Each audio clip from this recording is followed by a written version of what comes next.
बिस्मिल्लाहिर्रहमानिर्रहीम। तो last class के अंदर हमने ये क्वेश्चन रीड किया हुआ था, अगर आपको याद हो।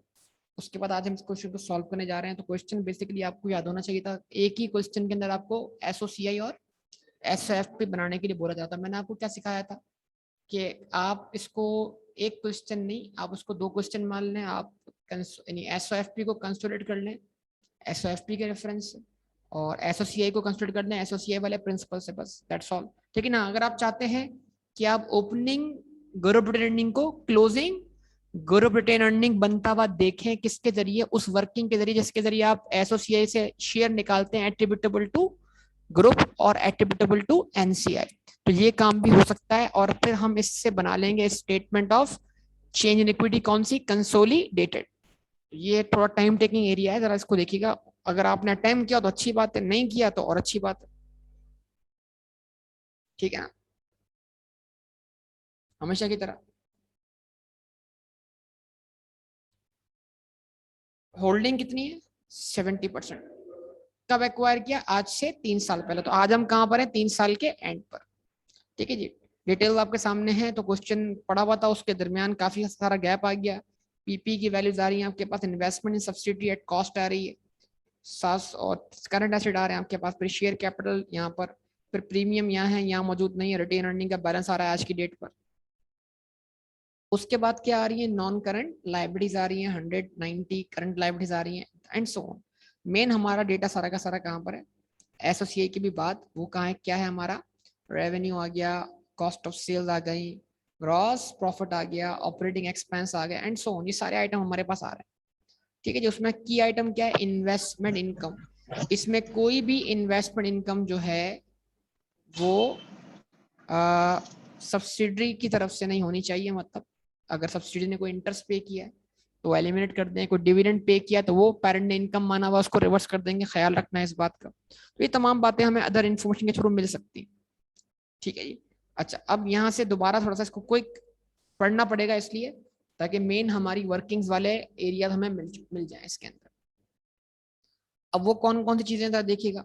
वैसे किस कोई है जो जिसमें जिसमें आप में से किसी ने इसको सॉल्व किया हो बाय द वे, एसओसीआई और एसओएफपी को अलग अलग? कोई है बेटा? कोई है गैरतमंद? एक ही गैरतमंद है। ये लेवल आपने कितने अरसे में अचीव किया है? सवाल है। हाजिक कह रहा है कोशिश की थी। हाजिक ने फाइल खोली, बोला नहीं करना। पेज नंबर बेटा ये वो नहीं है ना, मेरे पास किताब दूसरी है, आपके पास किताब दूसरी। अभी आप होशियारियां मत करो, ये होशियारियां आप घर बैठ के कर सकते हो, ठीक है। तो थोड़ा सा क्या होता है, एडिशन एडिशन का फर्क होता है, ठीक है ना। मैं अब जाहिर सी बात है तुम्हें बिल्कुल एग्जैक्ट तो वो चीज नहीं मिल सकती जो मेरे पास रखी, सही है ना। लेकिन टेंशन ना लो, वो बहुत इनफ चीज है। पहले ये सीख लो, फिर वहां से जो दिल कर सकते हो। इतनी तुम्हारे अंदर प्रैक्टिस की सलाह होती है कि तुम पहले क्या कहते हैं अपना सीए के पास पेपर करो, फिर दूसरी इंटरनेशनल बॉडीज के पास पेपर करो, तो वो वाह वाह वाह। तो मेरे पास तो फिर आईसीडब्ल्यू भी रखा हुआ है, मेरे पास क्या कहते हैं अपना एसीसी तो वैसे ही नॉर्मली मिल जाता है। दुनिया का मशहूर तरीन सीए साउथ अफ्रीका का वो भी रखा हुआ है मेरे पास, ठीक है ना। साउथ अफ्रीका का सीए बेटा बहुत दुनिया के अंदर मायने रखता है, आपको आप मामूली समझते हो उनको? दो सीएस जो है ना एंड दुनिया के अंदर बहुत नाम रखते हैं, एक पाकिस्तान और एक साउथ अफ्रीका, ठीक है ना। आईसीएडब्ल्यू, हाँ मुझे पता है हाजिक आप ऐसा ही बोलोगे, सही बात है।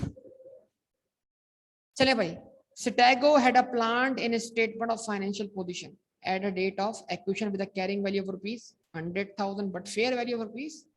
ये एडजस्टमेंट बहुत अच्छी फील होती है जब इससे इस लेवल से ऊपर जाना हो, यानी फेयर वैल्यू एडजस्टमेंट पॉजिटिव करनी हो, उस पर डेप्शन के इम्पैक्ट लेना हो। लेकिन ये एडजस्टमेंट एग्जामिनर अगर क्या दे, रिवर्स दे, ठीक है जी, तो फिर क्या होगा? फिर मसला हो जाएगा। क्यों? क्योंकि फिर उसमें आपको फेयर वैल्यूएशन का इफेक्ट लेस करना है, उसकी डेप्शन का इफेक्ट क्या करना है? ऐड करना है। और जो सबसे पहली टाइम आई थी उसके अंदर एग्जामिनर ने यही सबसे पहला सरप्राइज दिया था बच्चों को। तो फिल वक्त कोई मसला नहीं है। एक एसेट है जिसकी कैरिंग वैल्यू 100 है और उसकी फेयर वैल्यू 120 रुपए, तो इसकी होगी फेयर वैल्यू एडजस्टमेंट। तो मेरे ख्याल से क्या मैंने इसकी एडजस्टिंग एंट्रीज बना दी थी उससे? एडजस्टिंग एंट्री बनाई थी मैंने बेटा इसकी, याद करें आप, एडजस्टिंग एंट्रीज बनाई थी मैंने इसकी, पिक्चर लिए होंगे आपने, फिर पिक्चर होंगी आपके पास, कोई एक गवाह निकला है मेरे सामने। चलो कोई बात नहीं, बना देंगे वो भी, टेंशन वाली बात, वो भी बना देंगे, टेंशन ना लो। ये करो कैसे फौरन से आता नहीं बनाई। P group values non-controlling interest at the fair value and the fair value of non-controlling interest on the date of acquisition was 250. Goodwill is to be impaired by 30%. अब तक 3 साल में कितने इम्पेयर हुई गुडविल, ऑफ विच 30 का 1/3 मतलब 10%, 10% belongs to current year. सारी बातें आपके पढ़ी हुई हैं, सारी इम्पैक्ट आपको पता है। तो क्योंकि एनसीए का शेयर है किसमें, गुडविल में, तो उसका इम्पेयरमेंट का हिस्सा भी उसको एलोकेट किया जाएगा। At the start of the year, P transferred a machine to subsidiary. Seller कौन है, पेरेंट है, कितने की, 15,000 की। एसेट रिमेनिंग यूजफुल लाइफ कितनी है, 3 साल। At the rate of transfer it had carrying value of 12,000। तो सब इसको, इस पर पेरेंट को कितना गेन हुआ, 3,000, और इस 3,000 पे सब्सिडी ने चार्ज किया एक्सेस डेप्शन। तो दोनों को नेट करके जो इफेक्ट आएगा वो इफेक्ट कहलाएगा अनरियलाइज प्रॉफिट, और वो अनरियलाइज प्रॉफिट किसकी बुक्स में होगा, सेलर की बुक में, और सेलर कौन है, पेरेंट है। तो इसका इम्पैक्ट आएगा पेरेंट की रिटेन्ड अर्निंग्स पर, जो कि मौजूद है ग्रुप रिटेन्ड अर्निंग में।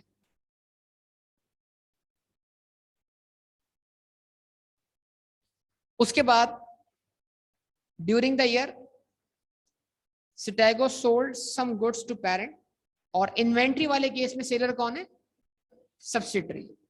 कितने का बेटा, 60,000 का, एट अ मार्कअप ऑफ, ये सेलिंग वैल्यू है, सेलिंग वैल्यू का 40%, जो कि खरीदने वाले की क्या होगी, कॉस्ट होगी, of the goods remained unsold. उसका निकालेंगे 40%, उसको मल्टीप्लाई बाय 20 डिवाइड बाय 120 करेंगे तो क्या मिल जाना है, unrealised profit. At the year end Citego's book showed a receivable balance of 6,000 due from parent, this disagreed with the payable of 1,000। मैंने एंट्री बनाई है, मुझे याद पड़ा,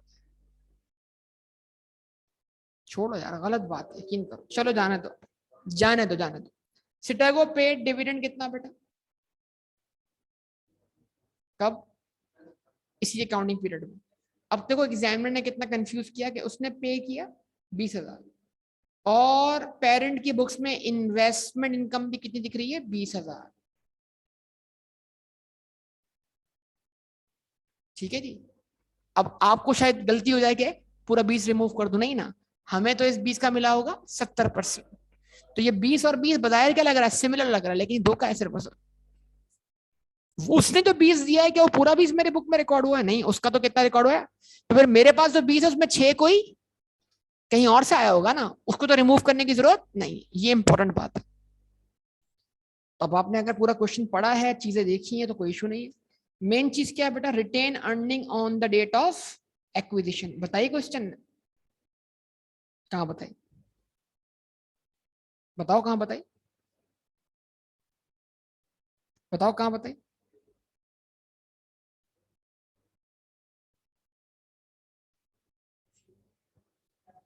क्वेश्चन जहां से स्टार्ट है, मैं वही पूछ रहा हूं आपसे। 430। चले भाई स्टार्ट करते हैं सारी वर्किंग्स, उसके बाद बनाएंगे इसको आराम से। ठीक है भाई, याद रहेगा, स्टार्ट लेते हैं। तो वर्किंग शुरू कर लेते हैं।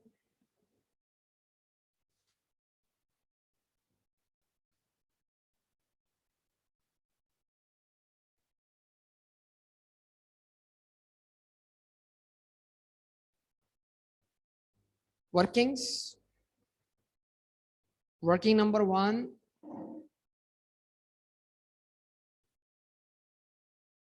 Group structure.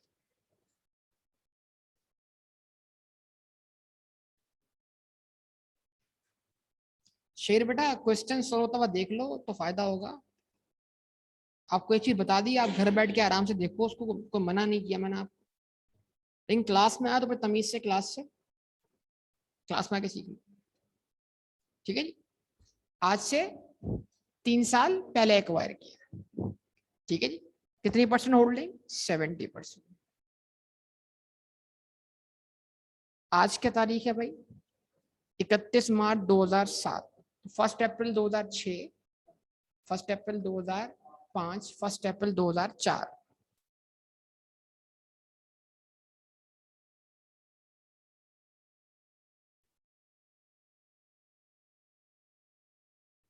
उसके बाद वर्किंग नंबर 2,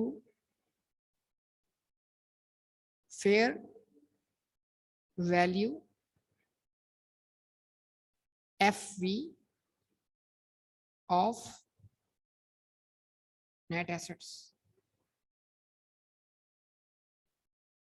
आप एट एक्वेशन और एट रिपोर्टिंग जगह डेट भी लिख सकते हैं, क्लोजिंग डेट, ओपनिंग डेट, ठीक है जी। अभी क्या लिखेंगे आप? एट रिपोर्टिंग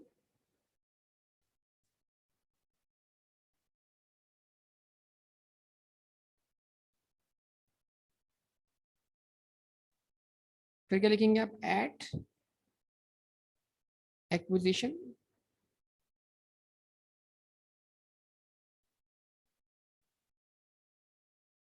फिर क्या लिखेंगे आप? डिफरेंस।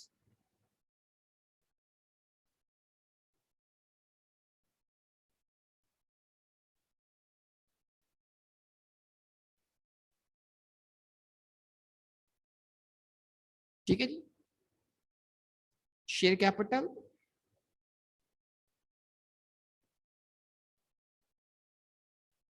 कितना है सब्सिडरी का? 150।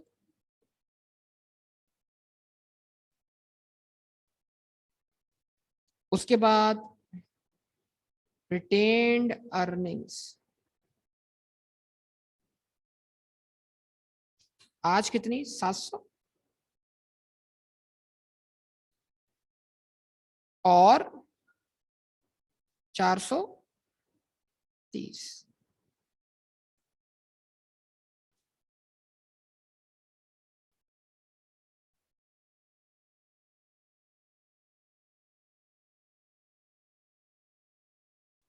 टोटल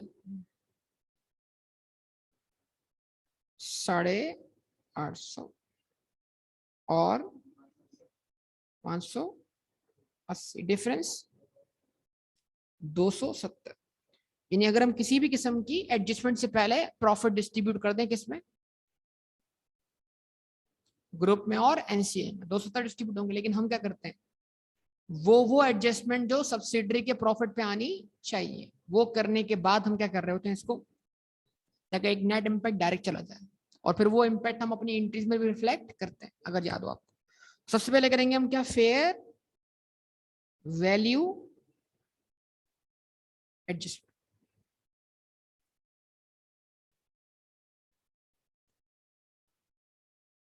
ठीक है जी। फेयर वैल्यू एडजस्टमेंट कहाँ करेंगे बेटा, किस पर करेंगे? सबसे पहली चीज जो थी, जवाब दीजिएगा, प्लांट के अंदर लिखा प्लांट, प्लांट की वैल्यू बढ़ी एक्विजिशन पे कितने से? 20 से। तो रिपोर्टिंग भी बढ़ गई कितने से? 20 से।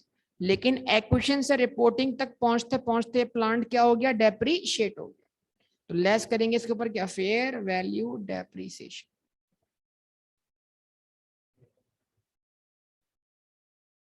जो कि 20 multiplied by 3 divide by 10। Yes और नो? पक्का? 6000 के बराबर है ये। 6 अगर आप क्या करते हैं, आज लेस करते हैं, तो आज जो नेट WDV बनती है आपकी, वो बनती है 40। ये इम्पैक्ट कहाँ आ जाएगा? आपके प्रॉफिट्स के ऊपर। उसके बाद इसमें से लेस करने PURP। क्या है भाई PURP? Parents unrealise profit. लेकिन ये सेलर कौन है यहाँ पे? सब्सिडरी। सब्सिडरी ने आपको 60,000 की इन्वेंट्री सेल की, यस और नो? 60 का 40% क्या है? अनसोल्ड है। तो इसका मतलब क्या हुआ? पहले आपने निकाला 60 का 40%, कितना बना? 24,000। उस 24 को मल्टीप्लाई किससे किया आपने? 20 डिवाइड किससे किया? 120 से। तो अनरियलाइज प्रॉफिट मिल गया 4 रुपए। उस 4 रुपए का डिफरेंस आ गया। ये दो एडजस्टमेंट थी जो इसके हिस्से में थी। और तीसरी कौन सी है? इम्पेयरमेंट की, वो भी दोनों में आएगी।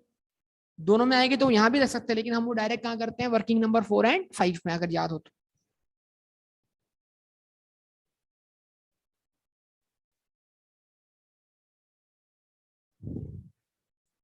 ठीक है जी। अब बताइए हमारे पास यहाँ पर बैलेंस क्या आता है।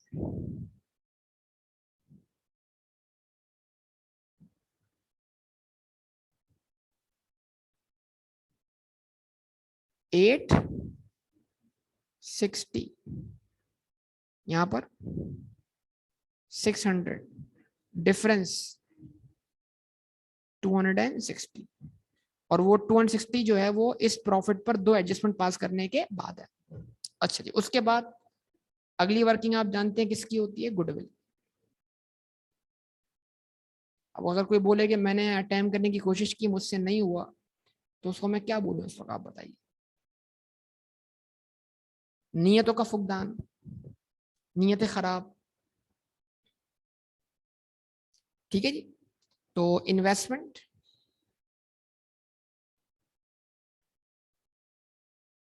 700,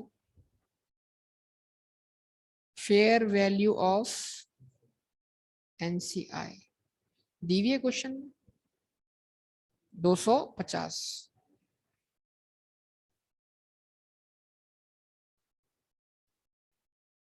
total consideration 950, less fair value of net assets. ठीक है जी। कितनी, 600। क्या मिल गया आपको, गुडविल एट एक्विजिशन,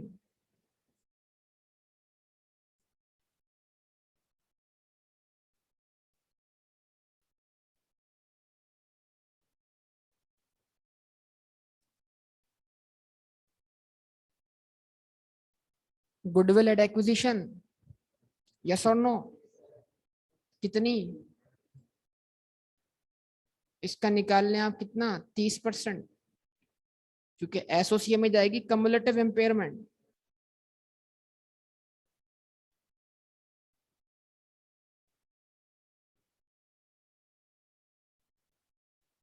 ₹350 का 30%, 105। जवाब दें बेटा।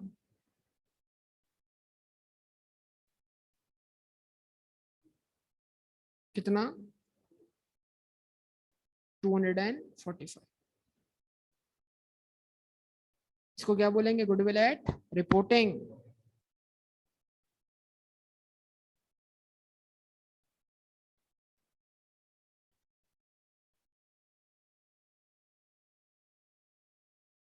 ठीक है जी। उसके बाद हो जाएगी working number 4, group retained earnings.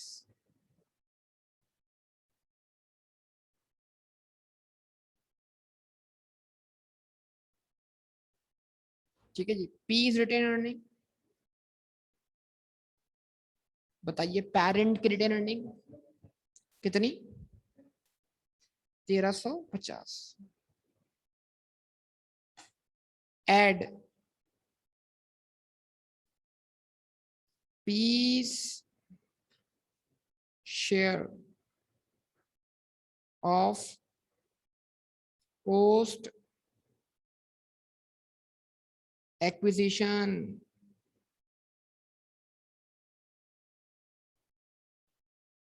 Reserves.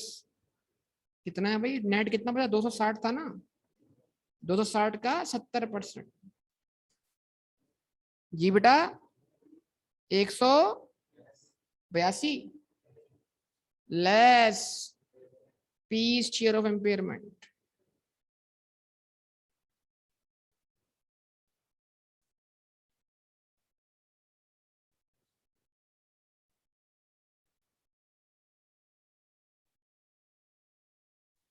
Impairment आई 105 की, 105 का 70%, 73.5। उसके बाद एक और चीज है, P U R P. On disposal, जवाब दीजिएगा बेटा, यस और नो। इसकी हम करेंगे वर्किंग नंबर 6, सही है, इसको छोड़ रहे हैं अभी हम। अब सोचें इसमें और आइटम क्या सकते हैं, अभी तक हमने अब जो हमने फर्दर क्वेश्चन आगे सॉल्व किए उसमें डेफर्ड कंस्टिट्यूशन नहीं आई, तो इस वर्किंग के अंदर एक चीज और आती है, कौन सा, अनवाइंडिंग डिस्काउंट, अगर याद हो तो अगर वो हो तो इसमें और इजाफा हो जाएगा, ठीक है जी। उसके बाद working number 6, working number 5, non controlling interest.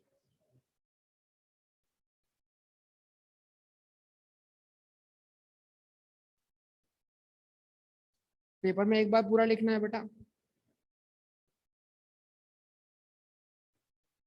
NCI eight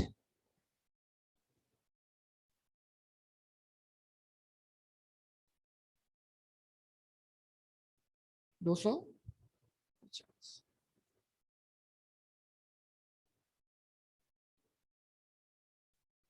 NCI's chair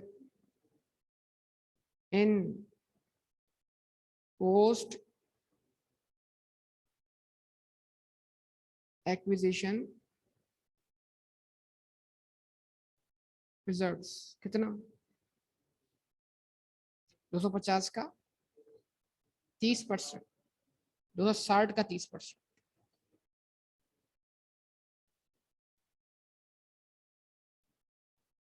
कितना 78 less NCI's share of impairment,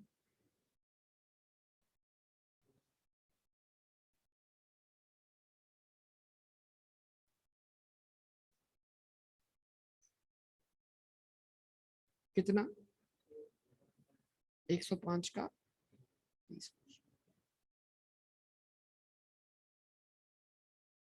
30,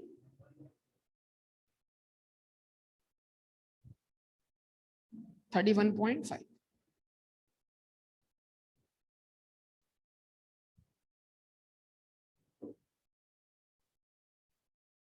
कितना आ गया 296.5, ठीक है जी। उसके बाद working number 6, PURP on disposal,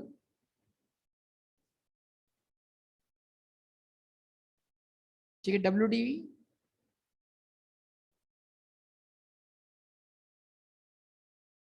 in the books of seller, तो सेलर के बुक्स में WDV क्या होती, आज 12,000, लेकिन डेप्शन चार्ज करने के बाद क्या बचती, मल्टीप्लाई बाय 2 डिवाइड बाय 3, क्या बचती 8,000, WDV in the books of buyers.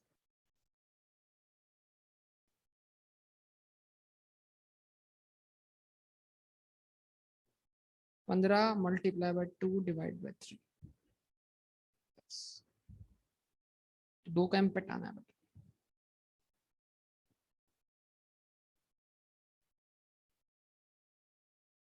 कितना बेटा, 2 का -2 इम्पैक्ट आएगा। अच्छा अब उसके बाद, अच्छा एक और तरीका इसका क्या था, गेन, गेन रिवर्स करवाना है आपने, गेन ऑन डिस्पोजल कितना हुआ था आपको, 3,000 आपको लेस करवाने हैं क्योंकि इनकम बने हुए, और ऐड क्या करवानी है, डेप्रीसिएशन, एक्सेस, ये वर्किंग एसोसिएट के लिए ऐसे काम किए, 3 डिवाइडेड बाय 3, क्या आंसर आएगा 1।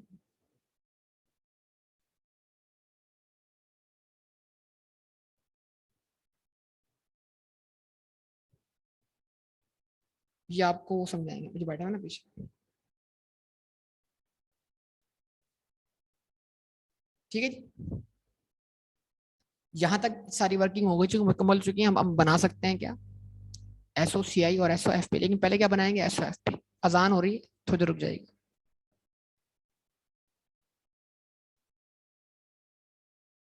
तो ये सारी वर्किंग मुकम्मल हो चुकी है आपके सामने। अब इसकी बनाने जा रहे हैं हम क्या, statement of financial position.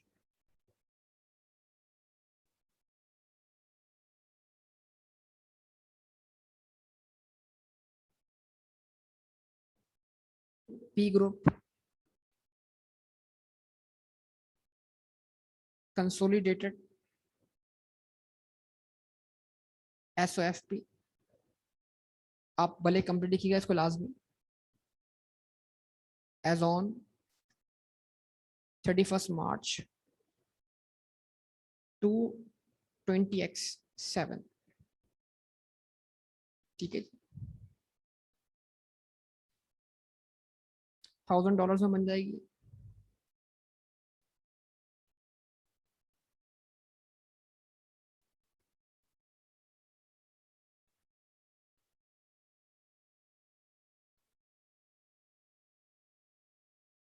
Assets,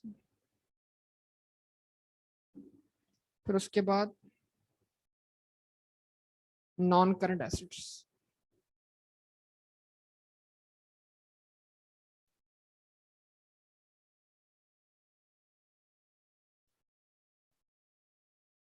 property plant and equipment. अच्छा अब वो उठा लें आप कहाँ से इसको, एसओएफपी से 900 400, ठहरिएगा जरा बेटा, देखिएगा बहुत तवज्जो दरकार है। 900 प्लस 400, इस पे आई 20 की फेयर वैल्यू एडजस्टमेंट, सही है। उसके ऊपर चार्ज हुई फेयर वैल्यू डेप्शन, फिर इसके ऊपर इफेक्ट आया उस एसेट की डब्ल्यूडीवी को भी रिड्यूस करना है जो सब्सिडी ने परचेज किया 15 का, लेकिन पेरेंट के बुक्स में कितना था, 12 का था। तो अगर आज वो 12 का डेप्शन 15 का डेप्शन होने के बाद कितने पे रह गया, 10 पर रह गया, और अगर वो 12 पे डेप्शन होता कितने पे होता, 8 पे होता। तो ग्रुप के लिहाज से वो डब्ल्यूडीवी क्या है, 2 से ज्यादा है, और जितने से अनरियलाइज प्रॉफिट आ रहा है हमारे पास उतने से वो डब्ल्यूडीवी क्या ज्यादा है, तो उस 2 का भी इफेक्ट क्या करना है, इसमें से लेस करना।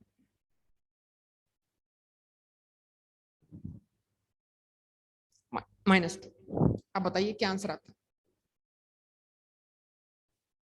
1312। अच्छा अब उसके बाद हमारे पास कौन सा आइटम है, इन्वेस्टमेंट तो हम पूरी रिमूव कर चुके हैं, तो डायरेक्ट क्या देगी, गुडविल आ जाएगी आपके पास। और गुडविल कौन सी लिखनी है आपने, एट रिपोर्टिंग वाली, वर्किंग नंबर 3 के रेफरेंस, क्विक 245, जल्दी से इसका टोटल कर लेंगे आप लोग, 1557। उसके बाद बारी किसकी आएगी, करंट एसेट्स की। अब करंट एसेट बोल के एग्जामिनर आपको बहुत सारी कंफ्यूम डाल देता है। इसी में आपके पास क्या है, इन्वेंट्री, इसी में कैश एंड बैंक है, इसी में अकाउंट रिसीवेबल है, ख्याल रखिएगा इस बात, सही है ना। तो तवज्जो दरकार होगी बेटा, ख्याल रखिएगा। तो सबसे पहले हम क्या करते हैं, 300 और 600 को प्लस करते हैं।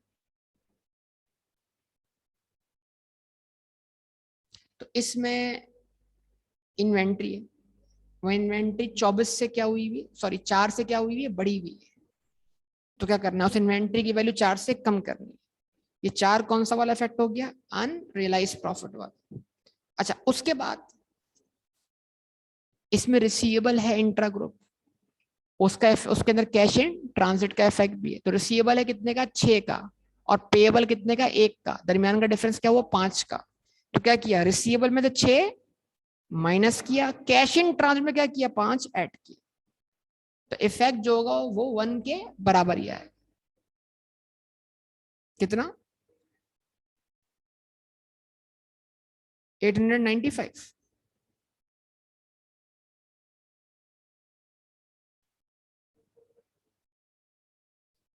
कितना हो गया, 2452। अच्छा अब इसको जरा आप देख लें, अगर किसी को प्रॉब्लम हो रही हो तो क्वेश्चन अगर आपने नहीं पढ़ा सही से फिर आपको प्रॉब्लम होगा ऑब्वियसली, ठीक है जी। 60,000 का 20%, सॉरी 60,000 का 40% अनसोल्ड है, और उसमें मार्कअप कितना है, 20%, जो कि अबव कॉस्ट होता है, डिवाइड बाय 120 के, मल्टीप्लाई 20 के, अनरियलाइज्ड प्रॉफिट मिल गया 4 से, इन्वेंट्री की वैल्यू 4 से कम कर दी। और एक की बुक में रिसीवेबल कितना आ रहा है, 6,000, दूसरे की बुक में पेबल कितना आ रहा है। तो करंट एसेट में रिसीवेबल है, 6 से कम क्या कर दिया, कम कर दिया। तो पेबल हमने कम किया कितने से, 1000 से, 5 से क्या आया, कैश इन ट्रांजिट। तो 6 से रिसीवेबल कम किया, 5 से कैश इन ट्रांजिट ऐड किया, तो नेट इम्पैक्ट -1 के बराबर आएगा। ठीक है जी। तो उम्मीद है ये सारी बातें आप जहन में रखेंगे। उसके बाद बारी किसकी आएगी, इक्विटीज एंड लायबिलिटीज। ये सेक्शन आसान होता है वर्किंग करने के बाद।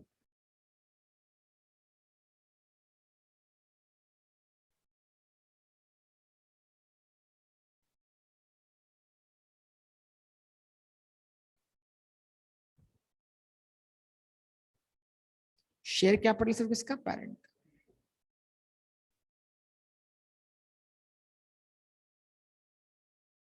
$200। उसके बाद शेयर प्रीमियम भी आएगा पेरेंट का,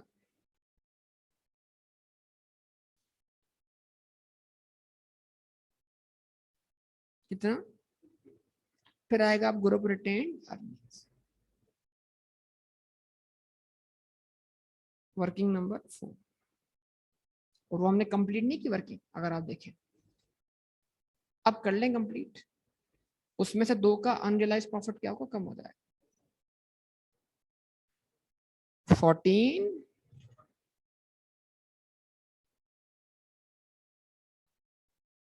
1456.5।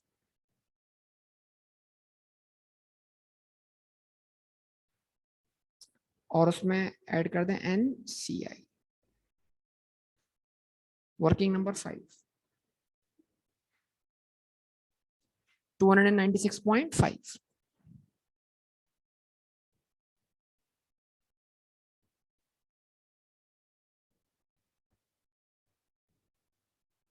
2000। अच्छा जी, उसके बाद आपके पास क्या आना चाहिए,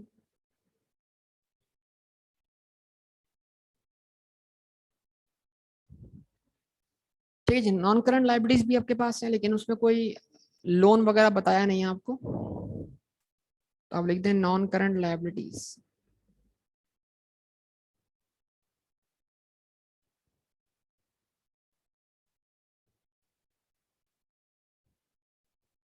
सौ प्लस 90 कितना हो जाएगा बेटा, 190। उसके बाद बारी आएगी किसकी, करंट लायबिलिटीज की। उसमें एक एडजस्टमेंट है,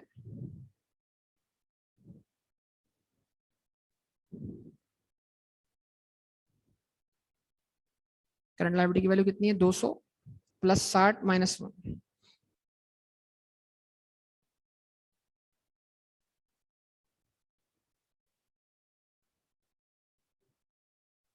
कितना बेटा, 259। ठीक है। कितने से बैलेंस हुआ बेटा,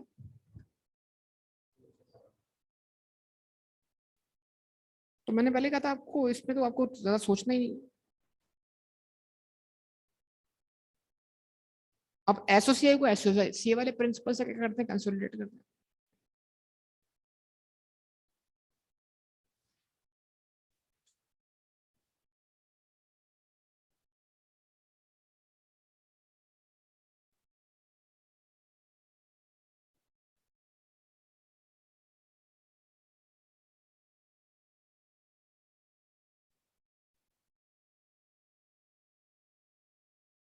for the year ended 31 March 20x7,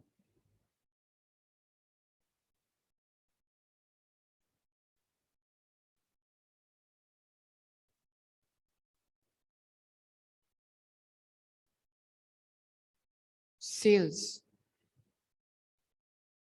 सबसे पहला काम, दोनों की सेल प्लस की और इंट्रा ग्रुप सेल क्या करती, लेस करती। इंट्रा ग्रुप सेल कितनी है, 60। याद है भाई, पॉइंट नंबर 4 में लिखा हुआ है ना, 60,000 की गुड्स क्या हुई है ड्यूरिंग द ईयर सेल हुई। तो 1000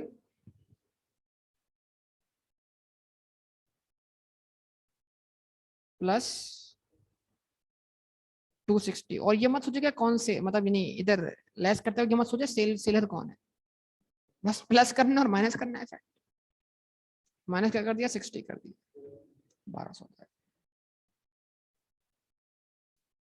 COGS, ये थोड़ा सा टेक्निकल। सबसे पहली चीज 750 और 80 का सम कर दे। रुकिए जरा, 750 प्लस 80 माइनस इंटर ग्रुप से, पहला इफेक्ट। दूसरा इफेक्ट अनरियलाइज प्रॉफिट का। अनरियलाइज प्रॉफिट कौन सा वाला? सब्सिडरी वाला। तो उसकी इसकी एंट्री क्या बनेगी? इन्वेंट्री अकाउंट क्रेडिट होगा, कॉस्ट ऑफ गुड्स सोल्ड क्या होगी? डेबिट होगी, या रिटेन अर्निंग डेबिट होगी, दो में से कोई एक चीज, ठीक है ना। तो अभी इसके एंट्री के इफेक्ट को समझाता हूं मैं 4 से। अच्छा, उसके बाद एक और चीज आ रही है, fair value depreciation. Fair value working number 2 में हमने कितनी फेयर वैल्यू डेप्रिसिएशन चार्ज की? 6 की। लेकिन वो 6 जो थी वो 3 साल की थी ना, मतलब सिंस एक्विजिशन टू रिपोर्टिंग। यहां कितना इफेक्ट आना चाहिए? 1 साल का। यस और नो? तो क्या करेंगे, जब आप डेप्रिसिएशन चार्ज करेंगे, और वो डेप्रिसिएशन अगर आप प्लांट एंड मशीनरी की अज्यूम करके किस पे चार्ज कर रहे हैं? कॉस्ट ऑफ गुड्स सोल्ड पर। बाकी क्वेश्चन जो गाइड करे आप फॉलो करें, ठीक है जी। अगर आपको कुछ समझ ना आ रहा तो आप सेलिंग एडमिन के अंदर भी क्या कर सकते हैं? चार्ज कर सकते हैं। लेकिन इनकी किताबों की जो पॉलिसी है वो क्या है? कॉस्ट ऑफ गुड्स सोल्ड पे चार्ज करना। बाकी आप आईकैप के हिसाब से भी चार्ज कर सकते हैं। अच्छा जी, 2 से आपने चार्ज की क्या? डेप्रिसिएशन। इंपेयरमेंट थोड़ी कॉस्ट ऑफ गुड्स सोल्ड का पार्ट बनती है, इंपेयरमेंट तो ऑपरेटिंग एक्सपेंस। भाई दो दो दो कैसे आया पता ना आपको? बेटा जवाब दे। 6 की है फेयर वैल्यू डेप्रिसिएशन, 3 साल की, तो 1 साल की। एसओसीआई में सारे इंपैक्ट 1-1 साल के होंगे। अच्छा, अब क्योंकि ये जो एसेट पेरेंट और सब्सिडियरी के दरमियान डिस्पोज ऑफ हुआ है वो भी इसी साल सेल हुआ, उसका गेन भी इसी एसओसीआई में है, और उसकी डेप्रिसिएशन भी इसी एसओसीआई में। तो दोनों के इंपैक्ट इधर आने चाहिए। 3 का गेन रिवर्स करने से क्या होगा? कॉस्ट ऑफ गुड्स सोल्ड बढ़ जाएगी, और 1 की डेप्रिसिएशन चार्ज रिवर्स करने से कॉस्ट ऑफ गुड्स सोल्ड कम हो जाएगी। आप चाहें तो नेट इंपैक्ट लेने किसका? Unrealised profit. मतलब हम एंट्री क्या बनाएंगे? तो देखिएगा, प्रॉपर्टी प्लांट इक्विपमेंट की वैल्यू को हम 2 से कम कर रहे हैं, तो हम जो भी एक्सपेंस है उसको 2 से डेबिट कर रहे हैं। अब वो एक्सपेंस अगर कॉस्ट ऑफ गुड्स सोल्ड हो तो वो डेबिट होगा, एडमिन सेलिंग एक्सपेंस हो तो वो डेबिट होगा। भाई जवाब देना बेटा। यानी हम अपनी बुक से गेन रिवर्स कर रहे हैं। गेन क्रेडिट मतलब इनकम बढ़ गई, गेन डेबिट मतलब इनकम कम हो गई। टेक्निकली सोचेगा प्राइम मेहरबानी बात।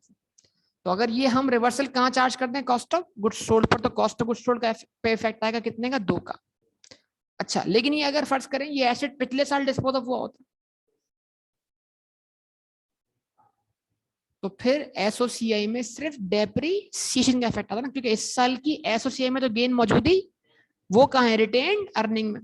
तो एसओएफ में इफेक्ट आता कम्युलेटिव, लेकिन एसओसीआई में जो इम्पैक्ट आता वो सिर्फ और सिर्फ एक्सेस डेप्रिसिएशन का आता ना बेटा। जवाब देना बेटा। तो अगर ये डिस्पोज ऑफ करने के बाद कौन सा साल होता? दूसरा साल। मतलब अगर अगले साल अगर हम 2018 में चले जाएं और हम बना रहे होते 2018 की कंसोलिडेटेड एसओसीआई, तो हम वहां 2 का इम्पैक्ट नहीं लेते, हम वहां सिर्फ इम्पैक्ट लेते 1 साल की डेप्रिसिएशन, क्योंकि वो गेन जो हमें हुआ था वो उस साल की एसओसीआई में मौजूद ही नहीं है, वो तो पिछले साल की एसओसीआई में था। तो क्योंकि इस एसओसीआई में इस साल का गेन भी मौजूद है और एक्सेस, दोनों यहां से रिवर्स हो, दोनों का इम्पैक्ट क्या होगा? 2 का। कंफर्म? बोलिए भाई बराए मेहरबानी। ये 2 कैसे आ रहा है? बात समझ में आ रही है? उसी वर्किंग से ना। अनरियलाइज्ड प्रॉफिट का मतलब क्या है? प्रॉफिट क्या करना? कम करना। तो प्रॉफिट कम कैसे होता है? एक्सपेंस को बढ़ाकर। ये 4 का इम्पैक्ट क्या किया आपने? 4 भी तो इससे सोच लो, बना थोड़ा क्या करे, अभी जो ट्रीटमेंट कर चुका है उससे सोच लो। 4 क्या था? Unrealised profit. उससे एक्सपेंस क्या हुआ? बढ़ा, ताकि प्रॉफिट क्या हो जाए? कम हो जाए।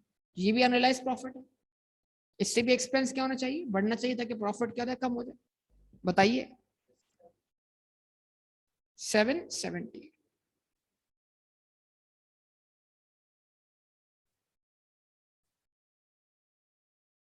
डिस्पोजल अलग से इनकम थोड़ी बना हुआ है एसोसिएशन में, देखो नहीं बना हुआ ना। तो फिर वो गेन कहीं ना कहीं किसी एक्सपेंस से क्या हुआ हुआ है? नेट ऑफ हुआ हुआ है। हाँ, अगर अलग से बना हो तो क्या करते हैं? हम वहां से रिवर्स कर देते हैं उसको। कितना आंसर आया? ग्रॉस प्रॉफिट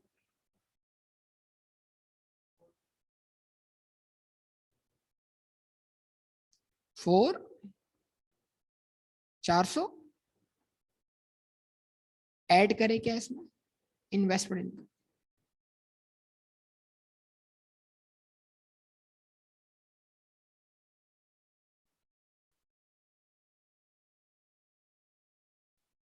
बीस की इनकम माइनस जो 20 हमें 20 का हमें क्या मिला 70% मिला, यानी कि 14 वो इसमें क्या है शामिल है, उसको एलिमिनेट कर दिया, बचा कितना 6। आंसर क्या है 428। लेस क्या करें इसमें से ऑपरेटिंग एक्सपेंसेस।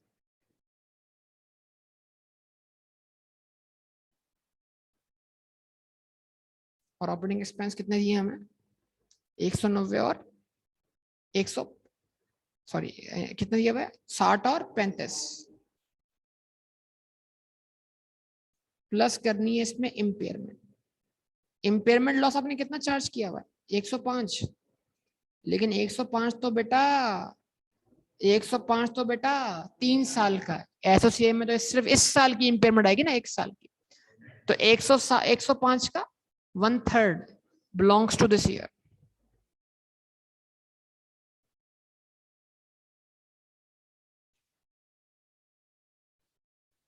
कितना हो जाएगा बेटा 130।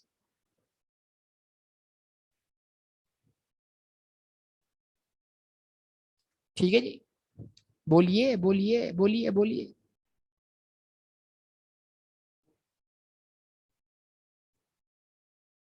298। उसके बाद ये कहलाएगा आपका ऑपरेटिंग प्रॉफिट।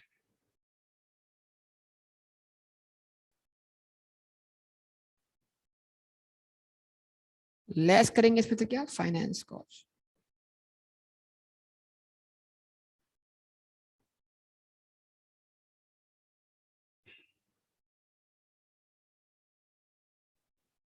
क्या है फाइनेंस कॉस्ट 25 और 15,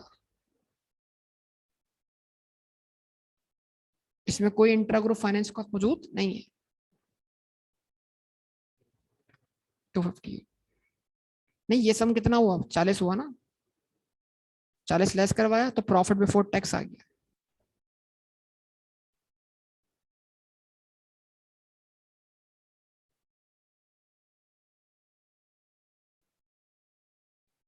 कितना बेटा लेस क्या कर दें हम टैक्सेशन 100 और 30,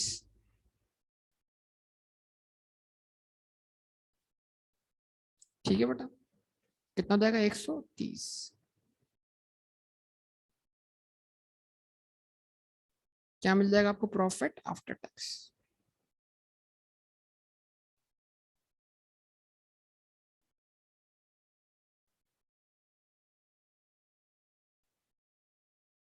कितना 128। अब इसको निकालना है एट्रिब्यूटेबल टू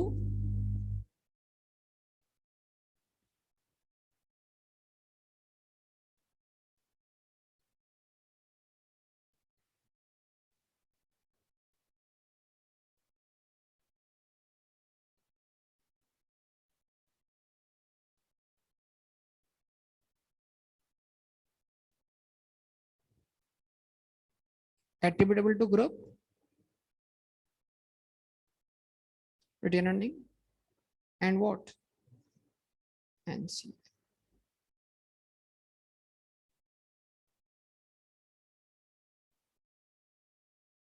ठीक है जी, attributable to group retaining and NCI.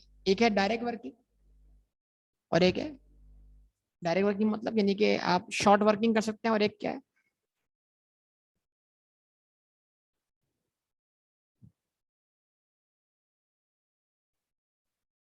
Working number 7 कर लो इसकी आप। ठीक है जी,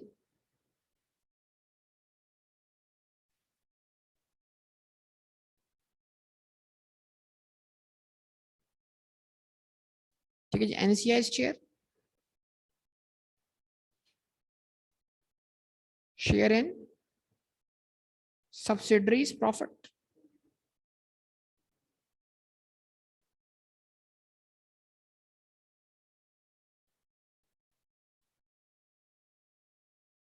सब्सिडरी का सेपरेट बुक्स में प्रॉफिट कितना है 100 का 30%।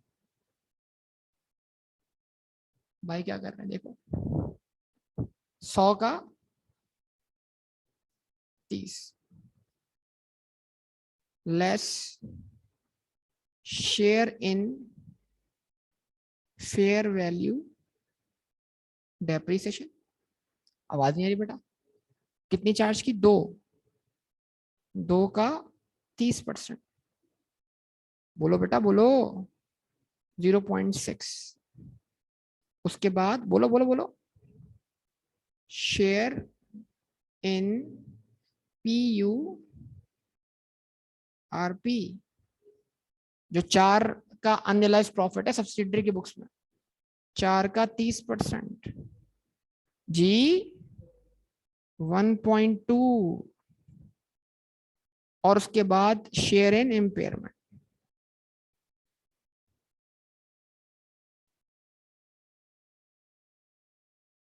इम्पेयरमेंट जो कि 1 साल की है एसोसीआई के अंदर, कितनी 35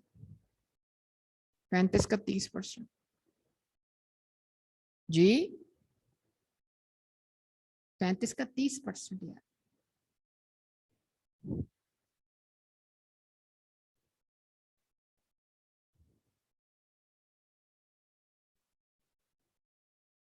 ठीक है जी बेटा कितना 17.7। तो अगर 17.7 इसमें एट्रीब्यूटेबल टू NCI बोले, सही है। तो रिमेनिंग कितना बचा भाई 110.3 is what attributable to good earning. और इन शॉर्ट आप वर्किंग कैसे कर लें, इसका 100 लिखा, 100 में से आपने लेस की 2 की फेयर वैल्यू एडिशन, लेस किया 4 का अनरियलाइज्ड प्रॉफिट, लेस किया 35 का इम्पेयरमेंट, इन सबको नेट करके निकाल लिया उसका 30%। डायरेक्ट आंसर आ गया अगर आपको याद हो सबको। 100 कहां से आया, वाह वाह वाह, 100 यहां से आया सब्सिडरी के प्रॉफिट, जो कि पेरेंट और एनसीए के दरमियान सिर्फ सब्सिडरी का ही प्रॉफिट क्या होगा, तकसीम होगा। कितना समझाया मैंने पिछली क्लासेस में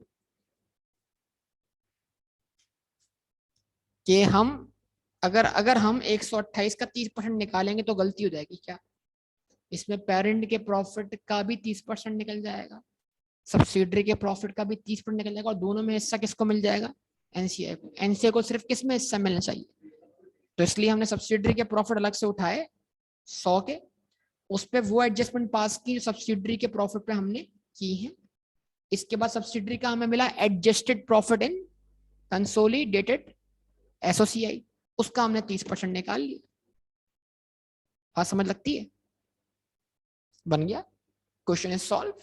हाँ अब है वो दिल को तसल्ली है, ये मतलब ये नहीं कि ऐसा कुछ हो जाए ना कि ओपनिंग ग्रुप रिटर्निंग हो, उसमें ये बैलेंस क्या करें ट्रांसफर करें, उसमें ये ट्रांसफर करें एनसीआई के ओपनिंग बैलेंस में, फिर क्लोजिंग बैलेंस है, उसके लिए थोड़ी सी जद्दोजहद करनी पड़े, जद्दोजहद है उसके लिए।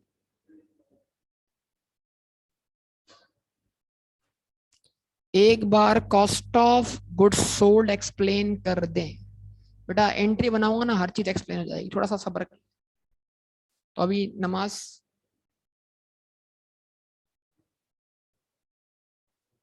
हाँ 7:25 हो गया, तो फिर कंटिन्यू कर लेते हैं इसको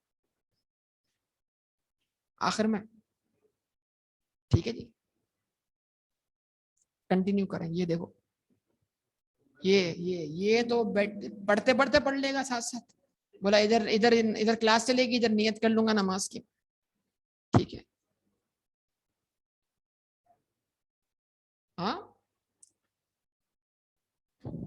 अभी बेटा वो क्या कहते हैं, उसके भी आफ्टर शॉक्स आने लॉ पास होने के, नहीं पता तुम,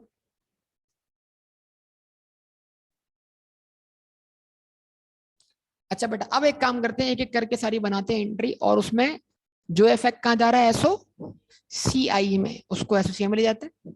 जो इफेक्ट जा रहा है उसको एसओ एफपी में ले जाते हैं। मतलब समझा रहा हूं, ठीक है जी। अब इसको हम यहाँ पे यहाँ से आगे बढ़ाते हैं, यानी हम सारी वर्किंग जो कर चुके हैं उस वर्किंग पे हम एक एक करके एडजस्टमेंट का इम्पैक्ट लेना शुरू करते हैं। कोशिश कीजिएगा आप भी साथ साथ क्या करें, पार्टिसिपेट करें, ठीक है बेटा। कुछ एडजस्टमेंट सिर्फ और सिर्फ एसओ एफपी के लिए ही है, और कुछ एडजस्टमेंट ऐसी हैं जो दोनों पे जा रही है। तो जो इफेक्ट उसका एसओसीए में जा रहा होगा उसको हम पार्टिकुलर हेड में हेड के नाम से पुकारेंगे, और जो इफेक्ट उसका एसओ उसका इफेक्ट हम रिटेन एसओएफ में जा रहा होगा उसको हम रिटेन अर्निंग पे एडजस्ट कर रहे होंगे। तो तवज्जो दरकार होगी सबसे पहले, step by step, step by step, ठीक है जी।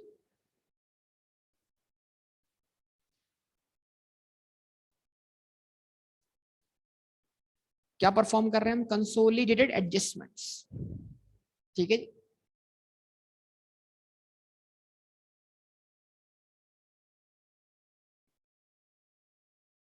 इन्वेस्टमेंट क्रेडिट, तवज्जो दरकार है बेटा, तवज्जो दरकार है। लेकिन ये बेनिफिट क्या होता है, इस एक एंट्री के अंदर हमारी वर्किंग नंबर 2 और वर्किंग नंबर 3 दोनों आ जाती है।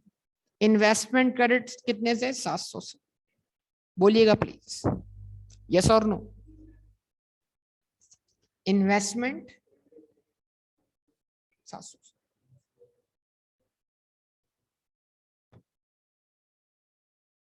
एनसीए क्रेडिट कितने से, 250। शेयर कैपिटल डेबिट कितने से, रिटेन अर्निंग सब्सिडरी की on the rate of acquisition. फिर प्लान डेबिट, क्योंकि प्लान की जो वैल्यू 20 से क्या है ज्यादा लिया हमने, तो फिर डिफरेंस क्या आएगा, गुडविल आएगा।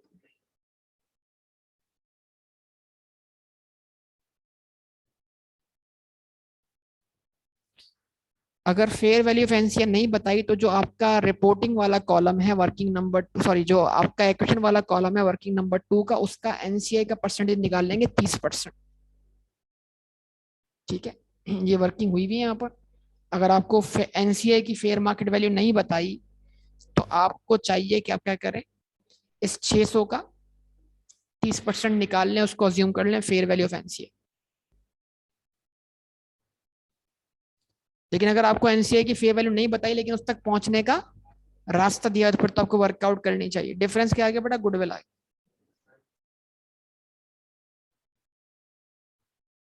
कितनी बेटा, 350। ये कहलाई गुडविल एट एक्विजिशन, ठीक है। अच्छा, अब स्टेप बाय स्टेप चलते हैं जरा, इस तरह इसको सॉल्व करते हैं कि एसओसीआई भी सॉल्व हो और एसओ एफपी भी सॉल्व। अच्छा ओके ना, अब तवज्जो दरकार है, बहुत तवज्जो से इसको समझना आप। अब ये तो हमने रिकॉर्ड कर लिया, अब क्या करना है, अब हमने क्रिएट करनी है क्या, ग्रुप रिटेन अर्निंग, ठीक है जी। तो हम क्या करते हैं, हम पेरेंट की रिटेन अर्निंग को ट्रांसफर करते हैं कहां पर, group retain earning.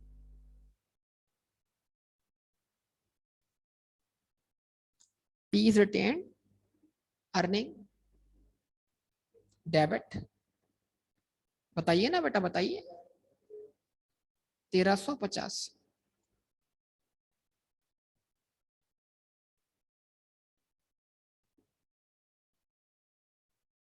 Group retained earning credit कितने से, 1350,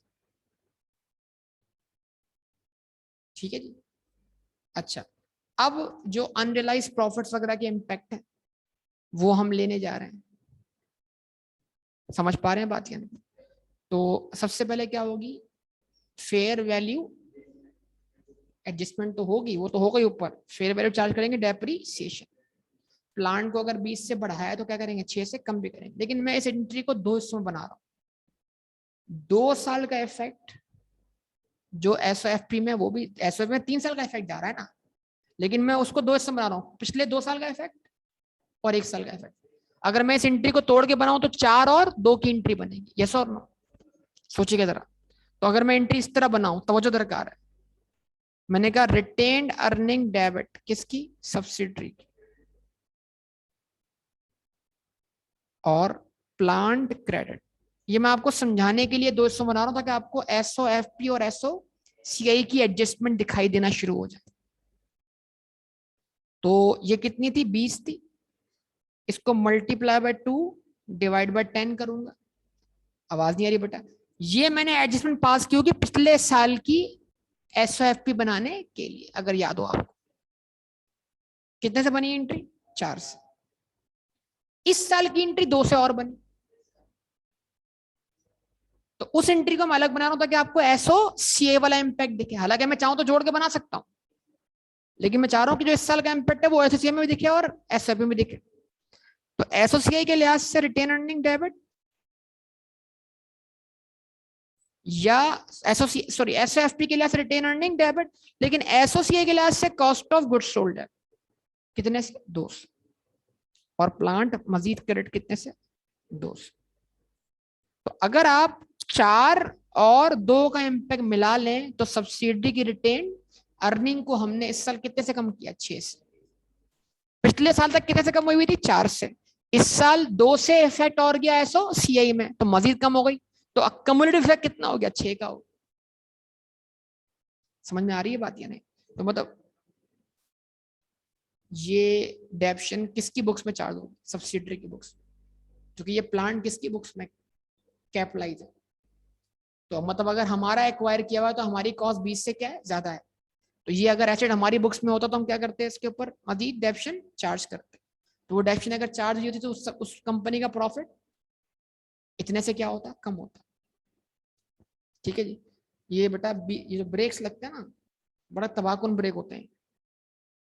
ये हालात मैं समझ सकता हूँ कि तुमने क्या किया। अच्छा जी, उसके बाद हो गई बात, समझ में आ गई? अच्छा, अब उसके बाद अगला इफेक्ट किस पर, अनरियलाइज प्रॉफिट।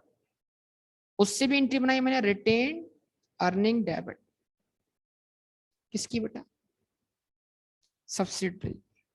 लेकिन वो तो इस साल की इन्वेंट्री है, वो तो पिछले साल में मौजूद नहीं थी, इस साल की अनसोल्ड है। रिटेनिंग डेबिट और direct effect CO GS debit और इन्वेंट्री अकाउंट क्रेडिट। और वो कैसे निकाला हमने, 60 का निकाला था हमने 40%, वो आया था 24, उसको मल्टीप्लाई बाय 20 डिवाइड बाय 120 किया था।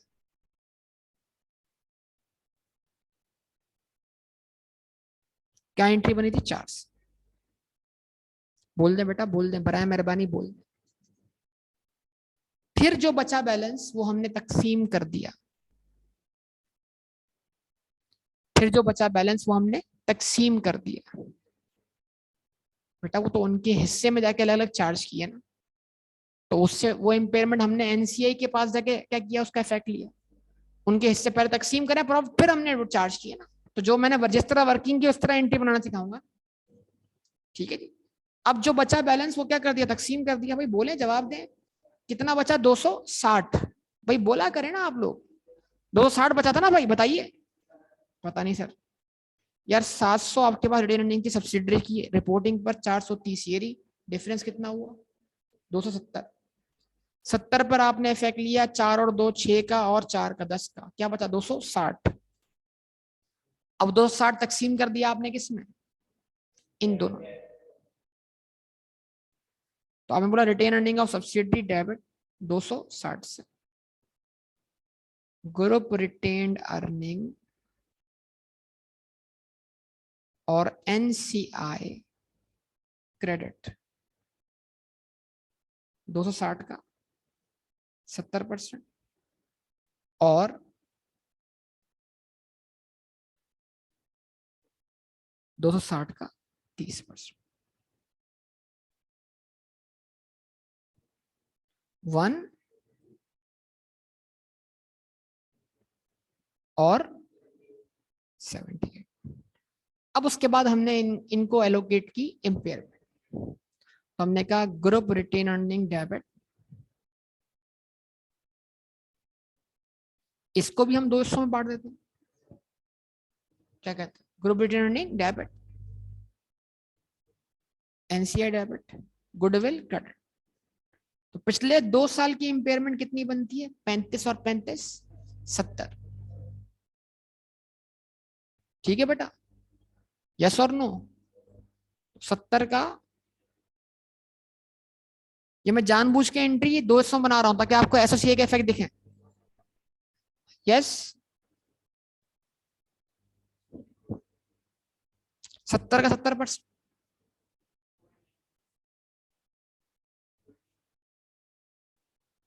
70 का 30%, 20। ठीक है जी। अच्छा, अब उसके बाद क्या, इस साल का इम्पैक्ट उसको हमने चार्ज किया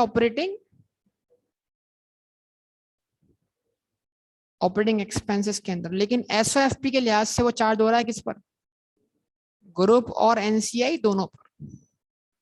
ठीक है बेटा, ये आपको समझनी पड़ेगी बात। यस और नो? तो मैं सिर्फ यहां पे लिख रहा हूं ऑपरेटिंग एक्सपेंस। ठीक है, यहां लिख रहा हूं मैं ग्रुप, रिटेन अर्निंग का शेयर भी है और एनसीआई भी। कितने से? 35 से। और गुडविल मजीद क्रेडिट कितने से? 35।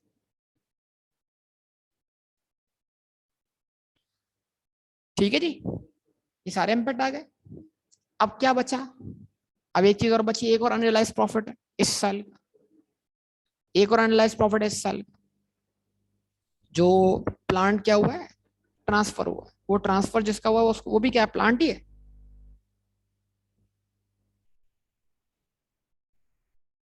मशीन है ना वो, पीपी है तो पीपी है ना बेटा। तो एसओसीए के लिहाज से cost of goods sold debit, SOFP के लिहाज से ग्रुप रिटेन्ड अर्निंग डेबिट, क्योंकि इसमें सिर्फ किसका हिस्सा है? करंट, 2 से। और पीपीई क्रेडिट कितने से? 2 से। जवाब दें बेटा। अब बचा सिर्फ क्या? इंट्रा ग्रुप ट्रांजैक्शन, वो सेल वाली और कॉस्ट ऑफ गुड्स सोल्ड वाली एंट्री। भाई जवाब दो ना यार आप लोग। सेल्स डेबिट, सीओजीएस क्रेडिट 60 से और 60 से। इसका कोई इंपैक्ट एसओएफपी में नहीं है, क्योंकि ये इसका नेट इफेक्ट क्या? 0 है। ये एंट्री बनाए या ना बनाए, आंसर पे नेट आंसर पे कोई फर्क नहीं आएगा, क्योंकि वो 60 जो एक रेवेन्यू में और जो 60 किसी की कॉस्ट में, वो क्या करेंगे? हमेशा एक दूसरे को कैंसिल कर देंगे। अच्छा, उसके बाद अच्छा अनरियलाइज प्रॉफिट वाली एंट्री सारी बना चुका हूं। अब क्या बचा हमारे पास? आ रहा डिविडेंड, वो जो रिसीवेबल और पेएबल है। पेएबल डेबिट कितने से? 1 से। रिसीवेबल क्रेडिट कितने से? 6 से। और कैश या बैंक कितने से बेटा? 5 से। ये इम्पैक्ट आ गया। हाँ, अब बचा कौन सा इम्पैक्ट? डिविडेंड का इम्पैक्ट। तो डिविडेंड की अगर आप एंट्री बनाते हैं प्रॉपर, तो प्रॉपर एंट्री तो फिर बनती है, लेकिन उसके इफेक्ट अगर आप समझ पाए तो। वरना सिर्फ सिंपल क्या बोलता हूं मैं? एक एंट्री बोलता हूं मैं, डिविडेंड इनकम क्या करते हैं आप? डेबिट कर, बस। अगर आप समझना चाहेंगे तो मैं एंट्री बना के आपको प्रॉपर दिखाऊंगा, लेकिन अभी सिर्फ और सिर्फ इसको यहां तक स्टॉप करते हैं। कितने से? 20 का 70%। ठीक है जी।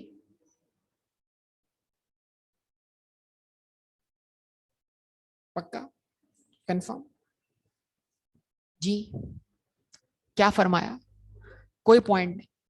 वर्किंग नंबर 6 मैं आपको अलग समझा रहा हूँ, मैंने बोल दिया ना आपको। अब आप यहाँ पर ही सारी एंट्री देख लो। खाली एंट्री बन गई, सारे इफेक्ट आ गए। अब सोचो, इतना सोचना है अगर आपको बनानी है कंसोलिडेटेड स्टेटमेंट ऑफ, ये सोचना है कि पिछले साल हमारा ग्रुप रिटेन अर्निंग का बैलेंस क्या होता, या क्या मतलब होगा लास्ट ईयर।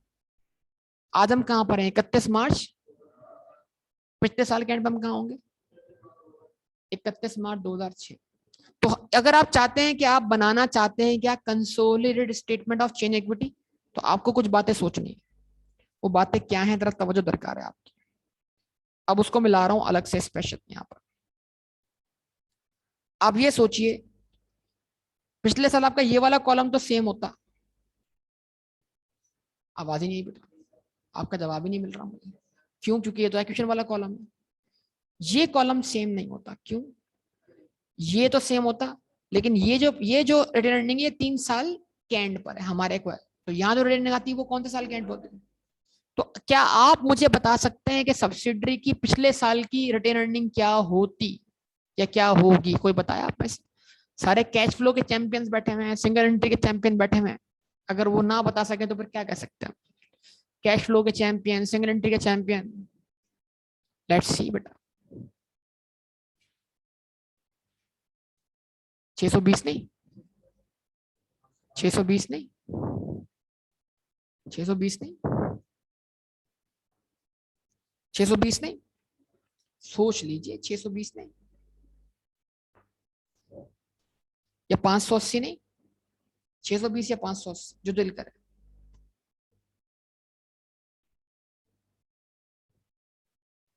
लेट्स सी बेटा, चलें चेक करें। इन्हीं लिख रहा हूं मैं 150 पिछले साल। ये कौन सा कॉलम बना रहा हूं मैं? 2006 वाला। पक्का सब समझ रहे हैं इस बात को भाई? ऑनलाइन वाले भी सारे समझ रहे हैं? अच्छा, सिर्फ सवाल इतना है कि पिछले साल के एंड पे यहाँ रिटेन अर्निंग क्या होगी, ताकि हम ये ढूंढ सकें पिछले साल यहाँ वर्किंग क्या हुई होगी। पिछले साल हमने एसएफपी के अंदर कितनी ग्रुप रिटेन अर्निंग रिपोर्ट की होगी। आवाज ही नहीं आ रही बेटा, आवाज ही नहीं आ रही। और फिर पिछले साल जो रिटेनिंग हमने रिपोर्ट की होगी वो हमारी बन जाएगी ओपनिंग बैलेंस। फिर हम जो एट्रीब्यूटेबल टू एनसीए और ग्रुप है वो उसमें ट्रांसफर करके देखेंगे क्या हमारा वही आंसर आता है क्लोजिंग वाला या नहीं आता। बहुत तवज्जो दरकार है, बहुत तवज्जो दरकार, इसलिए बोल रहा हूं बहुत तवज्जो दरकार। ठीक है बेटा। अब ये आपका बना यहाँ पे एक टी अकाउंट। किसका? रिटेन अर्निंग का। किसकी? सब्सिडरी। तो जो इस साल का बीडी होगा वही लास्ट ईयर का सीडी होगा ना बेटा, वो मालूम नहीं है। इस साल की बीडी में नेट प्रॉफिट कितना आया? 100 का। नहीं, सब्सिडरी की सेपरेट रिटर्न मालूम करें ना बेटा। इसमें से उसने डिविडेंड कितना पे किया? आवाज नहीं आई बेटा। 20 का पे किया ना बेटा। इसके बाद बैलेंस सीडी कितना बचा? 700, जो कौन शो कर रही है? सब्सिडरी की सेपरेट फाइनेंशियल स्टेट। तो बताइए बीडी कितना था? अब आप लोग ऐसे होशो हवास उड़ने कि जैसे ऐसा कोई काम कर रहे हैं जिंदगी में कोई काम ही ना किया हो, कैश फ्लो ना बनाया जिंदगी में कभी हमने, ऐसे ऐसे। भाई सब बताएं, 620 समझ में आता है आप लोगों को? तो अगर तो वही ऐसे ही आता है भाई, बचपन जिस तरह सीखी है सारी बातें उसको इस्तेमाल करते हैं, वही कॉन्सेप्ट है सारे के सारे। कि अगर आज जो 700 की रिटेन अर्निंग है उसकी सेपरेट बुक्स में वो प्रॉफिट ऐड करने के बाद है और डिविडेंड लेस करने के बाद है, तो फिर साल के स्टार्ट पे क्या थी? तो देखो मतलब इंट्रोडक्शन टू अकाउंटिंग पढ़ने वाले, FAR 1 पढ़ने वाले, यहां मत मारी जाती है। मतलब वही अपनी सीखे हुए को कभी इस्तेमाल नहीं करना, कभी नहीं करना। ठीक है जी, संभाल के रखना हमेशा। 620 और बेटा, और बाकी और भी आवाम सन्नाटे में, वो भी नहीं बोल रहा सारे के साथ।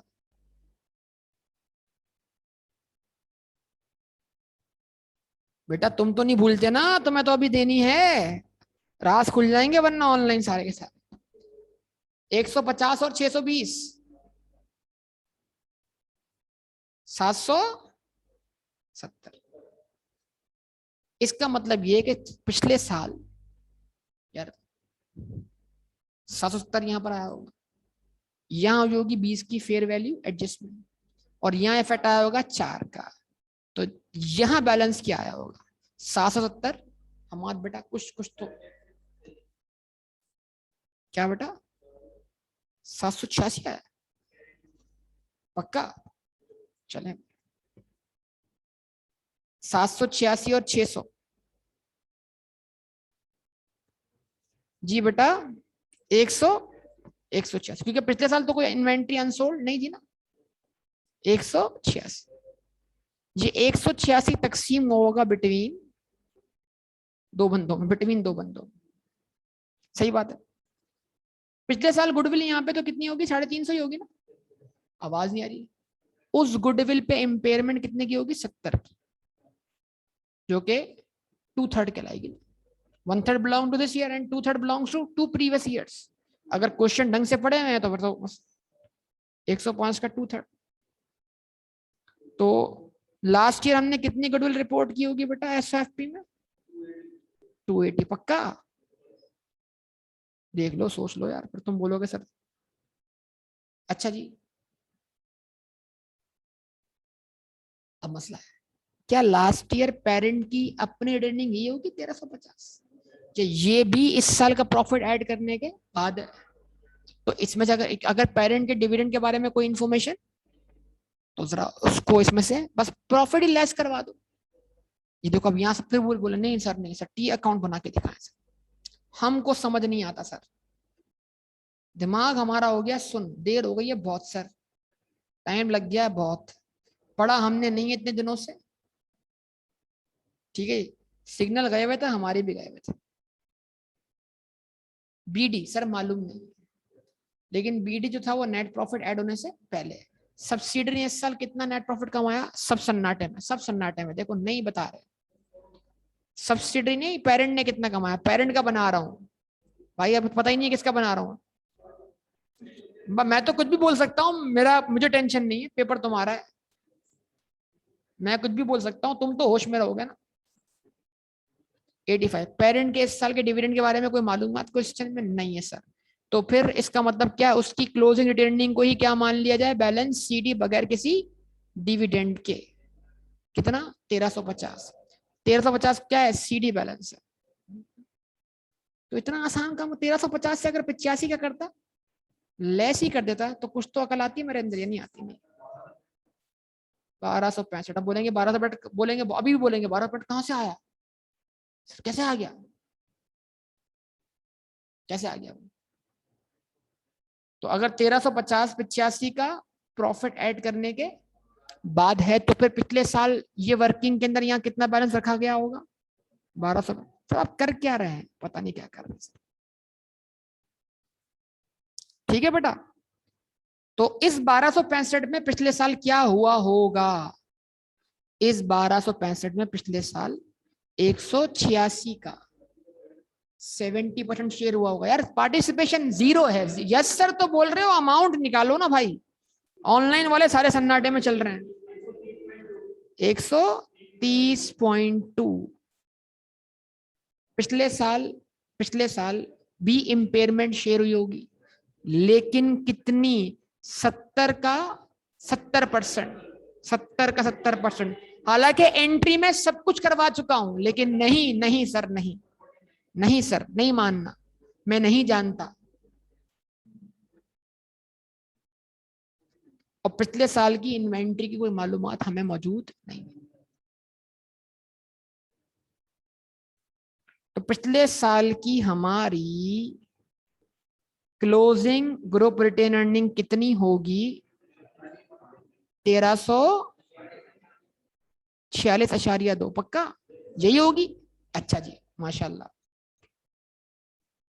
इस तरह पिछले साल एनसीआई 285 होगा, क्योंकि क्वेश्चन वाला आवाज ही नहीं आ रही बेटा, और वही 180 रुपए तकसीम में होंगे, 186 रुपए तकसीम में होंगे। 186 का निकाल लीजिए आप 30%, 55.8, ये इसमें प्लस हो गए होंगे, और इसको 70 का 30%, ये इंपेयरमेंट मिल गए होंगे। चलो बेटा शाबाश, बताओ 284 पॉइंट। पक्का, अगर यहां तक वर्किंग समझ में आ गई, ये हम क्यों कर रहे हैं, ताकि हम बना सकें स्टेटमेंट ऑफ, तो यानी हमने वर्कआउट की opening, group earning, opening, NCI, और हम एसओसीआई के जरिए वेरीफाई करना चाह रहे हैं कि जो हमने एसओसीआई में जो शेयर निकाले हैं भाई, कौन से सर, कौन से सर, कौन से, ये हम क्यों निकालते थे, इसका मकसद हम पूरा करने जा रहे हैं आज। कि अगर ये बैलेंसेस ऐड किए जाएं ओपनिंग बैलेंसेस में तो क्या हमारा एसओएफपी वाला ही क्लोजिंग बैलेंस वेरीफाई होता है, जिसको हम डायरेक्ट वर्कआउट कर लेते हैं बगैर एसओसीआई के। तो मतलब बोलने का मतलब था वो एसओएफपी बगैर एसओसीआई के बन सकती है, लेकिन वो एसओएफपी एसओसीआई के साथ भी बन सकती है, ओपनिंग ग्रुप रेटिंग को क्लोजिंग ग्रुप रेटिंग बनाकर। ये प्रूफ बाकी है। तो अब आखिरी काम बनाए यहां पर, आखिरी काम पी ग्रुप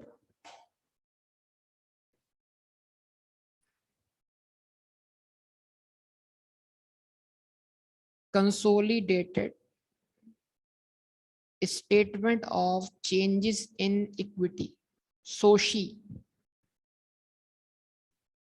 सोसी एसोसीए को बोलते हैं, सोशी इसको बोलते हैं।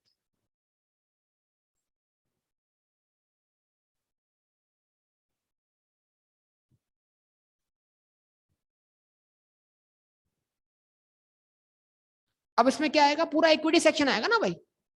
तो बताइए एसएफ में इक्विटी में क्या दिखता है, पेरेंट का शेयर कैपिटल वो आ गया यहाँ पर, पेरेंट का शेयर प्रीमियम वो आ गया, ग्रुप रिटेन अर्निंग वो आ गई, और चौथे नंबर पर एनसीए कंसोलिडेट जो एसएफपी है उसकी इक्विटी आएगी ना यहाँ पर। दिमाग पता नहीं कहाँ खोया। शेयर कैपिटल किसका, सिर्फ और सिर्फ मेंशन करने की जरूरत नहीं, अंडरस्टूड बात है। शेयर प्रीमियम सिर्फ किसका,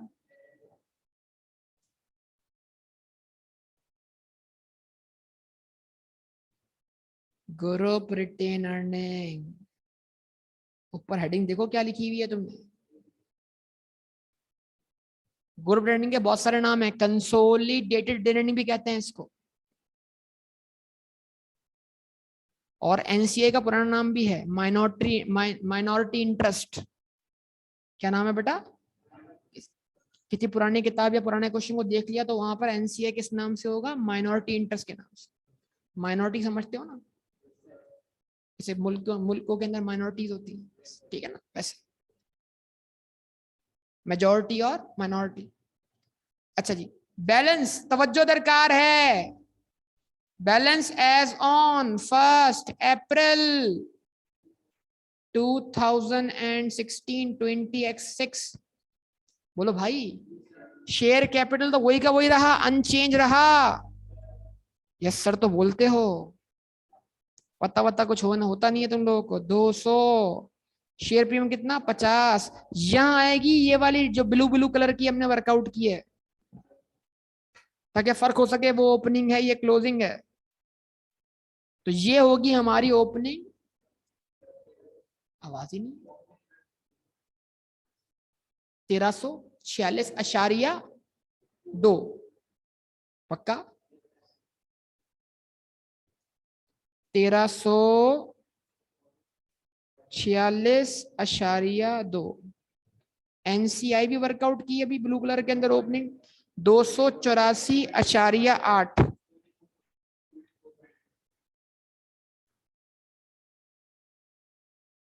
टोटल भी कर लो, कुछ जहमत कर लो, कर लो कर लो।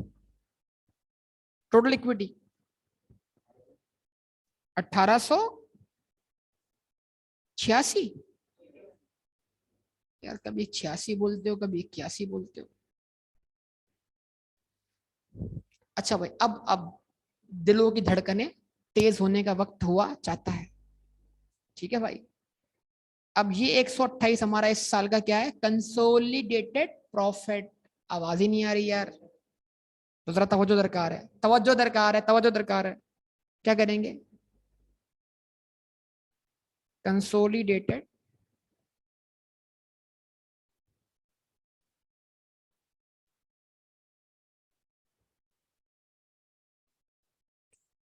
एसओसीआई कितनी, 128 टोटल में लिख दिया पक्का। 128 में 17.7 किसका, एनसीए वालों का। यार आपका जवाब ही ना मिले, पता नहीं, यकीन करो। 17.7 किसका, एनसीए वालों का। रिमेनिंग रिमेनिंग कितना, 110.3 किसका, ग्रुप वालों का।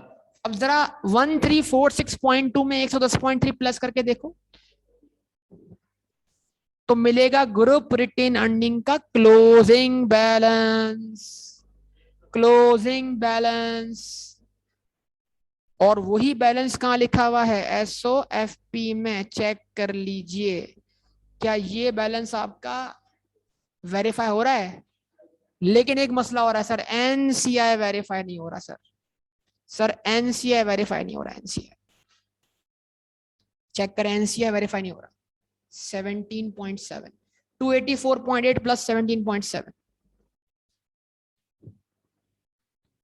302.5, 302.5, 302.5।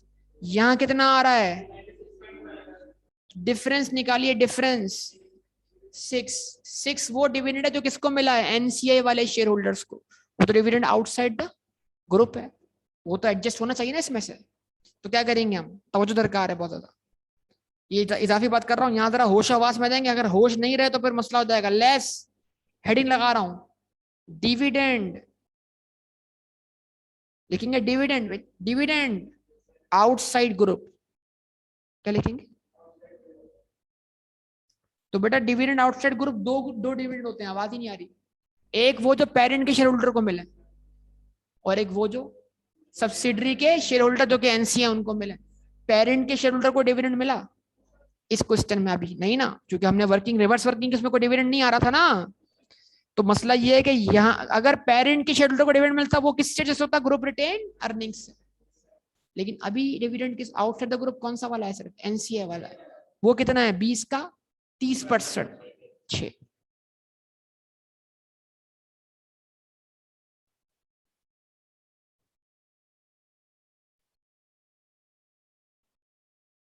चले बेटा निकाल ले बैलेंस क्लोज।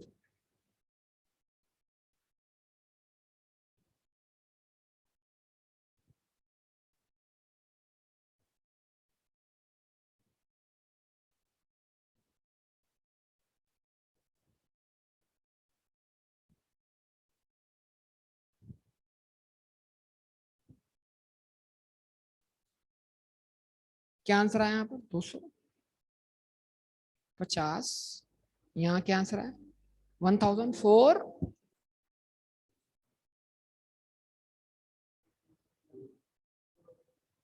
2।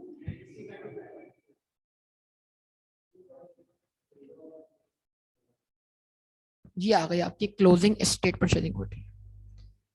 अगर कोई रिजर्वेशन है तो बताइए इसको। देखो एक टेक्निकल गुफ्तगू कर लो। डिविडेंड की एडजस्टमेंट क्यों करनी पड़ रही है हमें इधर? क्योंकि आप जो डिस्ट्रीब्यूट कर रहे हो, यहां जो ला रहे हो प्रॉफिट है, और प्रॉफिट ट्रांसफर होता है बिफोर डिविडेंड। और आपने जो ऊपर ग्रुप रिटेनिंग उठाई है, उसमें ग्रुप रिटेनिंग उठाई है ना, पिछले साल की उठाई? किसकी? पेरेंट की। मसला ये है कि पेरेंट की जो क्लोजिंग रिटेन अर्निंग है उसमें सब्सिडरी का पे किया हुआ डिविडेंड शामिल है। तो जो सब्सिडरी की क्लोजिंग रिटेन अर्निंग है उसके अंदर सब्सिडरी का पे किया हुआ डिविडेंड शामिल है, तो वो ऑटोमेटिकली क्या हो गया? वो ऑटोमेटिकली आपकी एसएफपी के अंदर क्या हो गया? शामिल हो गया। देखो सब्सिडरी की अपनी रिटेनिंग से वो लेस हुआ है, पेरेंट की रिटेनिंग में क्या हुआ है? वो ऐड हुआ है। तो जब हमने पेरेंट की रिटेनिंग उठाई तो वो ऑटोमेटिकली ग्रुप रिटेनिंग का क्या बन गया? पार्ट बन गया। लेकिन एसोसीआई के थ्रू क्या हुआ? एसओसीआई के थ्रू ये हुआ कि एसओसीआई के थ्रू हम जो प्रॉफिट तकसीम होता हुआ दिखा रहे हैं, कौन सा दिखा रहे हैं? वो before before adjustment of dividend है। तो जाहिर सी बात है ये ओपनिंग अर्निंग थी, इसमें सब्सिडरी का प्रॉफिट था इंक्लूडिंग डिविडेंड। तो इसके अंदर पेरेंट का हिस्सा डिविडेंड समेत पेरेंट की ग्रुप रिटेनिंग का क्या बन गया? पार्ट बन गया। सोचे जरा इस बात को। लेकिन जब आप वर्किंग नंबर कौन सी कर रहे हैं, देखो टेक्निकल बात है, अगर आप समझ जाएंगे तो बहुत बड़ी बात है, नहीं समझेंगे तो फिर आप सोचते रह जाएंगे। लेकिन बेटा जब आप यहां पर तकसीम जो कर रहे हैं 260, जो कि 600 और 800, तो ये जो आपने यहां रिटेनिंग रखी हुई है कौन सी? सब्सिडरी की। वो डिविडेंड पे करने के, यार जाग जाओ भाई बराबर में, वो डिविडेंड पे करने के बाद है। तो इसका मतलब क्या हुआ, जब आप 430 और 700 का डिफरेंस निकालेंगे, आंसर क्या आएगा, 270। उस पर परफॉर्म करेंगे अभी एडजस्टमेंट, क्या आंसर आएगा, 260। ये 260 जो आप प्रॉफिट तकसीम कर रहे हैं वो डिविडेंड एडजस्ट करने के बाद है। तो अगर एनसीए के हिस्से में डिविडेंड आ भी जाए और लेस भी हो जाए तो नेट इफेक्ट क्या हुआ, 0 हुआ। और अगर इसमें डिविडेंड मौजूद नहीं है तो ना एनसीए के हिस्से का डिविडेंड आ रहा है ना पेरेंट के हिस्से का आ रहा है, और पेरेंट के हिस्से का डिविडेंड इस वर्किंग में, कौन सी वर्किंग में, वर्किंग नंबर 3, पेरेंट के हिस्से का डिविडेंड जो पेरेंट की सेपरेट बुक्स में मौजूद है वो उसकी अपनी रेटिंग के अंदर क्या है, मौजूद है। उसके थ्रू वो दोबारा पार्ट बन रहा है किसका, ग्रुप रिटेन्ड अर्निंग का।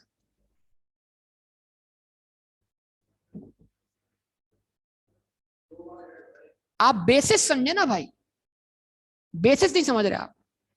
सिंपल बात है, सब्सिडी ने एंट्री पास की क्या, रिटेन अर्निंग डेबिट, कैश या बैंक क्रेडिट। पेरेंट ने एंट्री पास की डिविडेंड इनकम, जब पेरेंट ने डिविडेंड इनकम क्रेडिट की, ये इनकम पेरेंट की ग्रुप रेटिंग क्या बन गई, पार्ट बन गए। एसएफपी के लिहाज से बात कर रहा हूं। तो आप ये सोचे कि आप जो एसएफपी में प्रॉफिट तकसीम कर रहे हैं वो आफ्टर डिविडेंड है बिफोर डिविडेंड। तो इसका मतलब क्या है, पेरेंट को उस प्रॉफिट में डिविडेंड वाला एलिमेंट रिसीव नहीं हो रहा तकसीम के अंदर, लेकिन क्योंकि वो डिविडेंड वाला एलिमेंट पेरेंट की सेपरेट फाइनेंशियल स्टेटमेंट में होने की बिना पर पेरेंट की अपनी रिटर्निंग में क्या है, शामिल है। तो वो रिटर्निंग पूरी की पूरी कहां शामिल है, तो इसलिए पूरा का पूरा उसमें आ गया, अलग से उसको लाना नहीं पड़ा। सोचे इस बात को।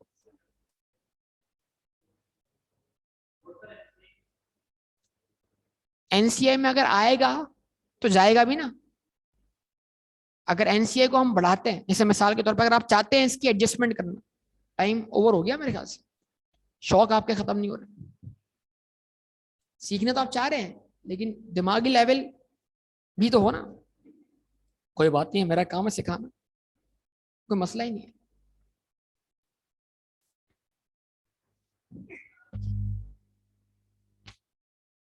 मैं क्यों सिखा रहा हूं, ऑब्वियसली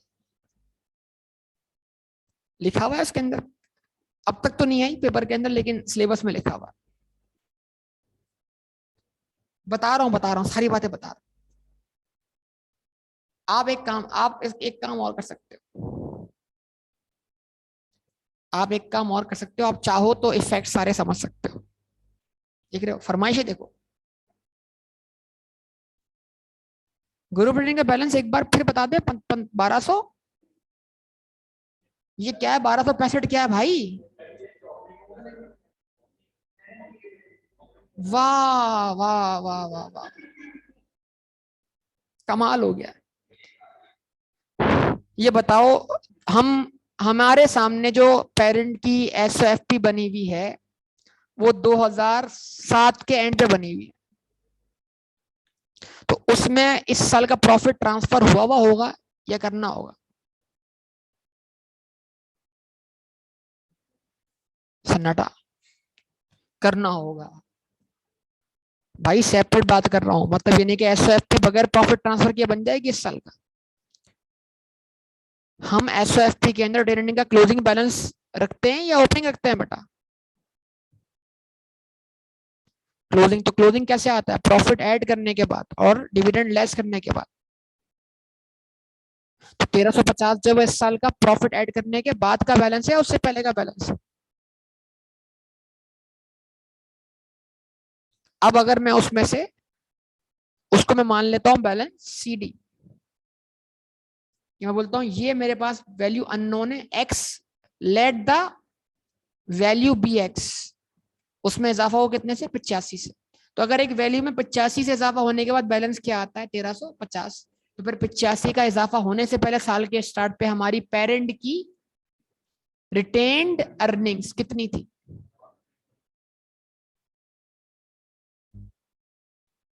अब क्या मसला है भाई।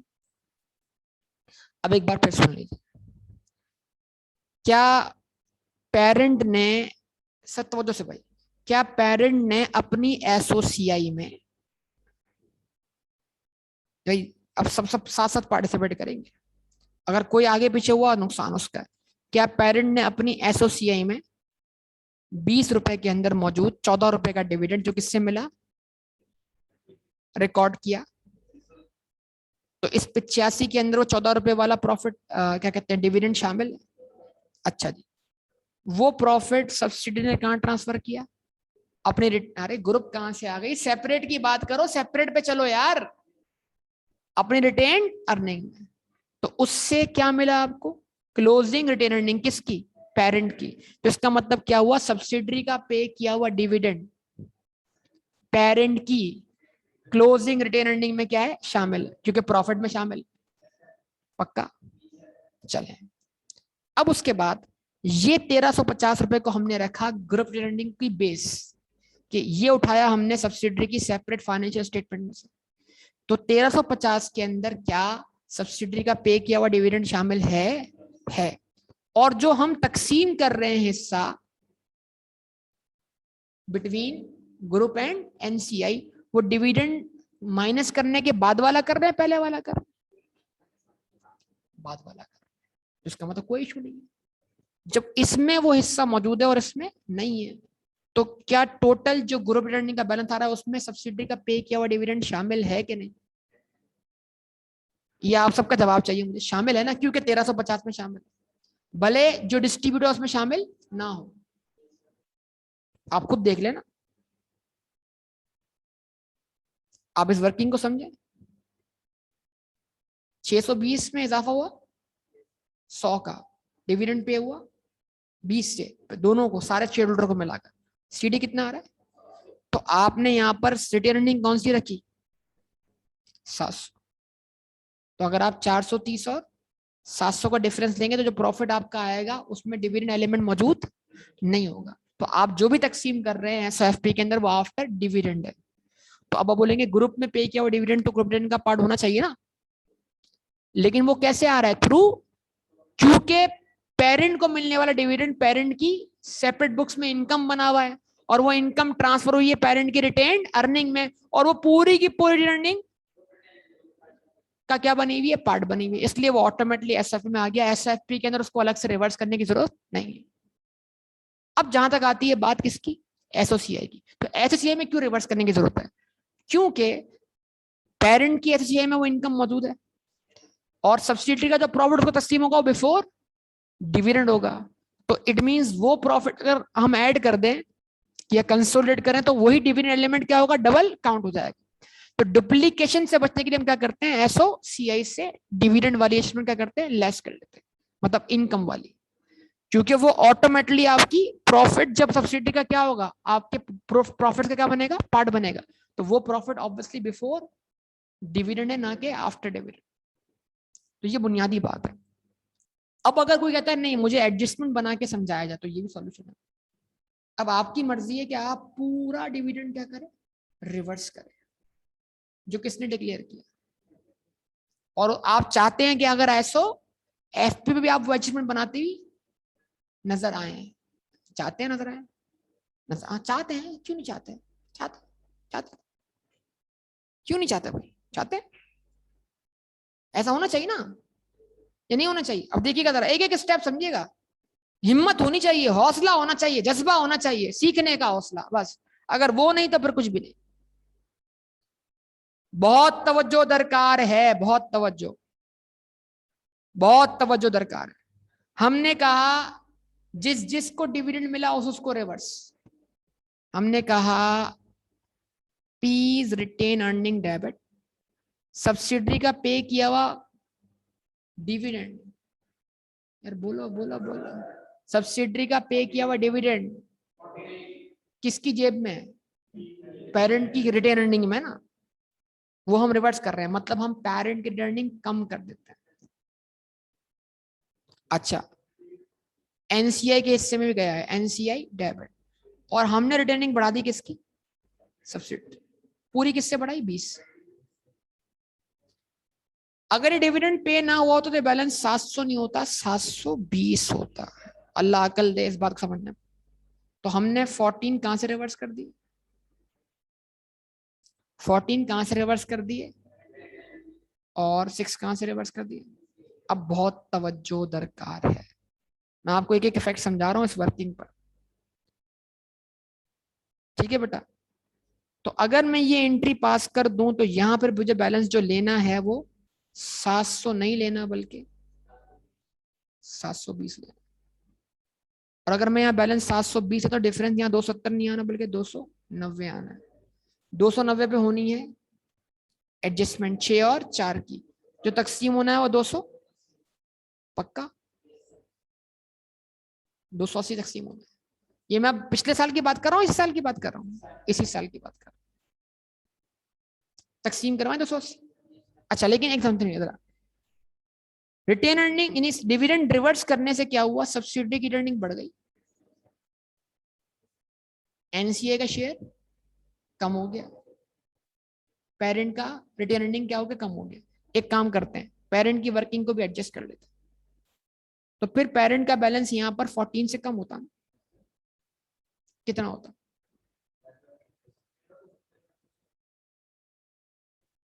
तो पेरेंट का अगर हम ये एंट्री बनाते तो पेरेंट का हिस्सा क्या होता, कम होता कि नहीं होता, बोलो यार बोलो, कम होता। लेकिन अब जो प्रॉफिट तकसीम होता है वो 20 से ज्यादा तकसीम होता। आवाज ही नहीं आ रही बेटा। उसकी एंट्री क्या बनती, रिटेन अर्निंग डेबिट किसकी, सब्सिडी की, कितने से 280 से, ग्रुप रिटेन अर्निंग क्रेडिट कितने से 196 से, और एनसीए क्रेडिट कितने से 84 से।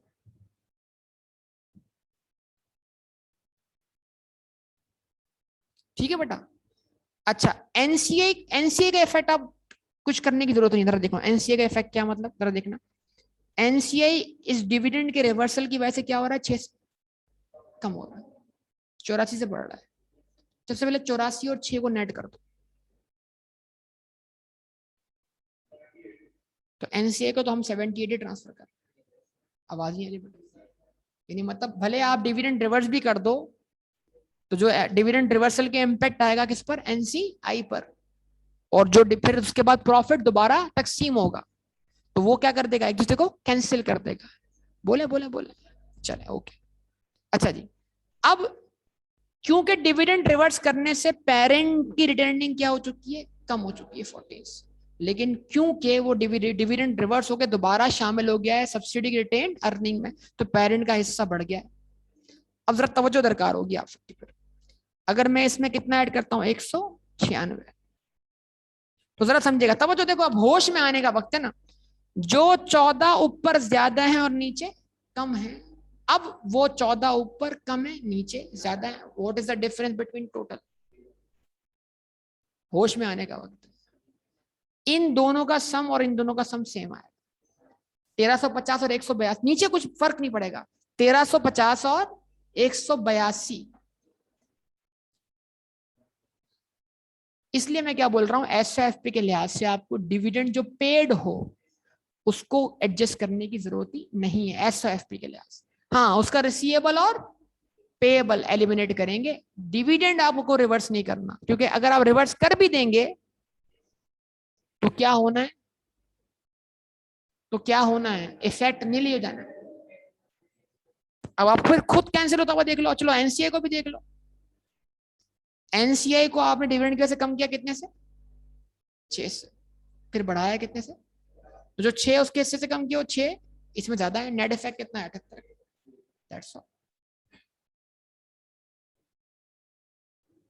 यानी मतलब अगर हम इस तरह सोच लो, अगर हम एनसीआई को 84 का प्रॉफिट तकसीम करते हैं जो कि डिविडेंड पे करने से पहले है, तो फिर इतना डिविडेंड हमारा ग्रुप से बाहर पे भी तो हो चुका है, तो वो लेस होता हुआ भी दिखाना पड़ेगा ना। तो अगर हम एनसीआई के हिस्से में हमेशा वो प्रॉफिट लाएंगे जो डिविडेंड पे करने से, तो फिर हमें डिविडेंड लेस होता हुआ भी दिखाना होगा। लेकिन अगर हम एनसीए के हिस्से में वो डिविडेंड लाएंगे, वो प्रॉफिट लाएंगे जो डिविडेंड पे करने के बाद है, तो फिर हमें डिविडेंड जो एनसीए को मिला उसको लेस कराने की जरूरत नहीं होगी। अभी आपकी मर्जी, डिविडेंड के ऊपर एक दो बातें और हो सकती है, लेकिन फिल वक्त आपकी सेहत इस बात की इजाजत नहीं देती। अल्लाह करे, मैं दुआ करता हूं आपको समझ में आ जाए, ठीक है। कौन सा लेस हो रहा है? इसलिए लेस हो रहा है कि आप जो प्रॉफिट तकसीम करते हो, जैसे आप बताओ, जैसे मिसाल के तौर पर अब ये बताओ, ये 100 का प्रॉफिट है, तो अगर 620 में 100 का प्रॉफिट क्या होता, तो यहां पर डिविडेंड क्या होती? तो इसका मतलब क्या है, इस 100 में डिविडेंड शामिल है ना। तो 100 का प्रॉफिट पहले ट्रांसफर हुआ रिटेन, फिर उसमें से 20 क्या हो रहा है, लेस हो रहा है। तो अगर आप यही 100 का प्रॉफिट तकसीम कर देते हो बिटवीन क्या, पेरेंट एंड सब ग्रुप रिटेनिंग एंड एनसीआई, तो डिविडेंड पे करने से पहले वाला है या बाद वाला है? तो फिर क्या होगा, जो आप प्रॉफिट तकसीम करोगे अगर वो डिविडेंड पे करने से पहले वाला है, बिफोर एडजस्टमेंट ऑफ डिविडेंड है, तो जिस तरह आप यहां पर देखो यही वर्किंग कर रहे हो आप वहां भी, opening retain earning add net profit less dividend equal to closing balance. जब भी आप प्रॉफिट ट्रांसफर करते हो तो आप डिविडेंड क्या करते हो, लेस करते हो। अब आप सवाल ये कर सकते हो कि आप ग्रुप में से लेस क्यों नहीं कर रहे हो, तो जवाब बड़ा सिंपल है, ग्रुप का डिविडेंड का कैश आउटफ्लो कहां हुआ, सब्सिडरी की जेब से पैसा गया, पैसा किस में आ गया, पैसा किसकी जेब में आ गया, पेरेंट की जेब में आ गया। कंस्ट्रक्शन के हिसाब से पैसा आज ग्रुप से बाहर है, ग्रुप के अंदर है, तो फिर इट मीन वो डिविडेंड पे नहीं हुआ। ये तो समझा रहा हूं ना भाई। और तो इतना लिखा है आउटसाइड द ग्रुप, आप पैसा बोलो ना, पैसा ग्रुप से सब्सिडरी के लिहाज से पेमेंट हुई किसको, पेरेंट को, पेमेंट के लिहाज से पेमेंट रिसीव हुई, क्या ग्रुप के लिहाज से पैसा गया और आया? इट मीन पैसा आज भी कहां मौजूद है, ग्रुप में। मैंने इतना बोला यार, होश हवास में रहते हुए मैंने इतना बोला कि ग्रुप रिटेनिंग से अगर कोई डिविडेंड लेस होगा तो किसका होगा, पेरेंट के अपने शेयर होल्डर। तो consolidated statement of change equity में दो डिविडेंड लेस होते हुए दिखाने होते, एक एनसीआई वाला और एक पेरेंट ने अपने प्रॉफिट्स पर जो डिक्लेयर किया। वो जो पेरेंट ने वो जो सब्सिडी ने किसको पे किया, पेरेंट को, वो उसमें लेस होता हुआ दिखाई नहीं देगा। आउटसाइडर। अब पेरेंट और सब्सिडरी, तो जब सब्सिडरी का जो शेयर होल्डर कौन है, पेरेंट, वो तो एक ही होगा ना, तो आउटसाइडर नहीं हुआ। अब आउटसाइडर कौन है, दो लोग। आउटसाइडर कौन है, दो लोग, पेरेंट के अपने शेयर होल्डर, और भाई क्या पेरेंट अपनी सेपरेट बुक में डिविडेंड डिक्लेयर करता तो क्या उसकी एंट्री बनाता रिटेनिंग डेबिट कैश या बैंक क्रेडिट, तो क्योंकि कंपनी एक अलग है, शेयर होल्डर एक अलग पर्सन। लेकिन यहां तो क्या हुआ, जो सब्सिडरी का शेयर होल्डर था पेरेंट, वो और सब्सिडरी क्या हो गए, सेम पर्सन बन गए या अलग अलग पर्सन रहे, तो फिर वो डिविडेंड पे ही नहीं हुआ, घर का पैसा घर में, इसलिए उसको लेस करता हुआ दिखाना नहीं आसान बात। अल्लाह करे ओके हो जाए, दुआएं हैं। हुसैन रजा को भी ऐसा बाउंसर पड़ा था इस दिन।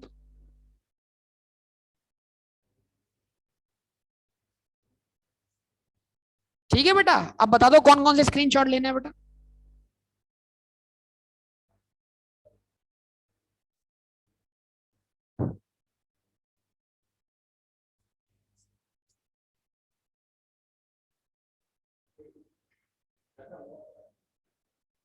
अब हासिक के पता नहीं क्या हालात है और बाकी अवाम के क्या हालात है मुझे नहीं पता। मसला ये है कि जिस वक्त आपको बोला था गौर से सुनो बात को, उस वक्त आप नहीं सुन रहे हो। इतना क्लियर स्टेटमेंट लिखा है, डिविडेंड आउटसाइड द ग्रुप। समझ में आई है सर, आहिस्ता आहिस्ता समझ से बाहर होना शुरू हो जाए। बेटा बेटा रिस्पॉन्स कर दें, कोई है स्क्रीनशॉट या नहीं, या क्लोज करूं इसको मैं? कितनी किस्म की वर्किंग कर दी इसमें तो, ये एक ही बोल रहा है बाकी अवाम सारी सन्नाटे में।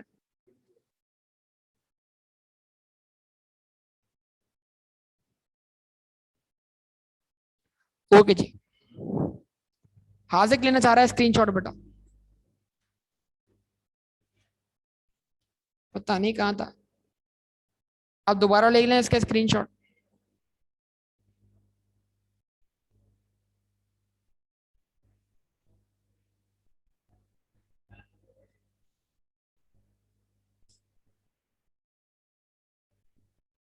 आजिक बेटा ये इसको शेयर कर देना सारे स्क्रीनशॉट, किसको ग्रुप में शेयर कर देना, group.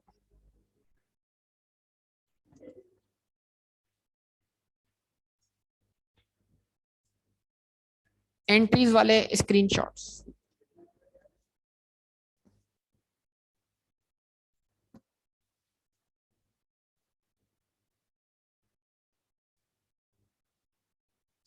Statement of change equity consolidated.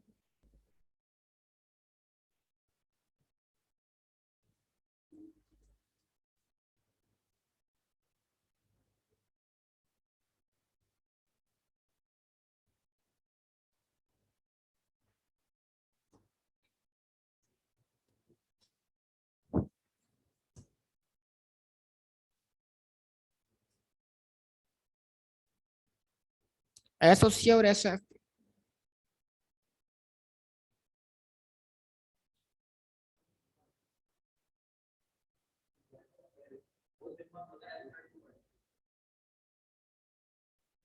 ठीक है जी, ओके।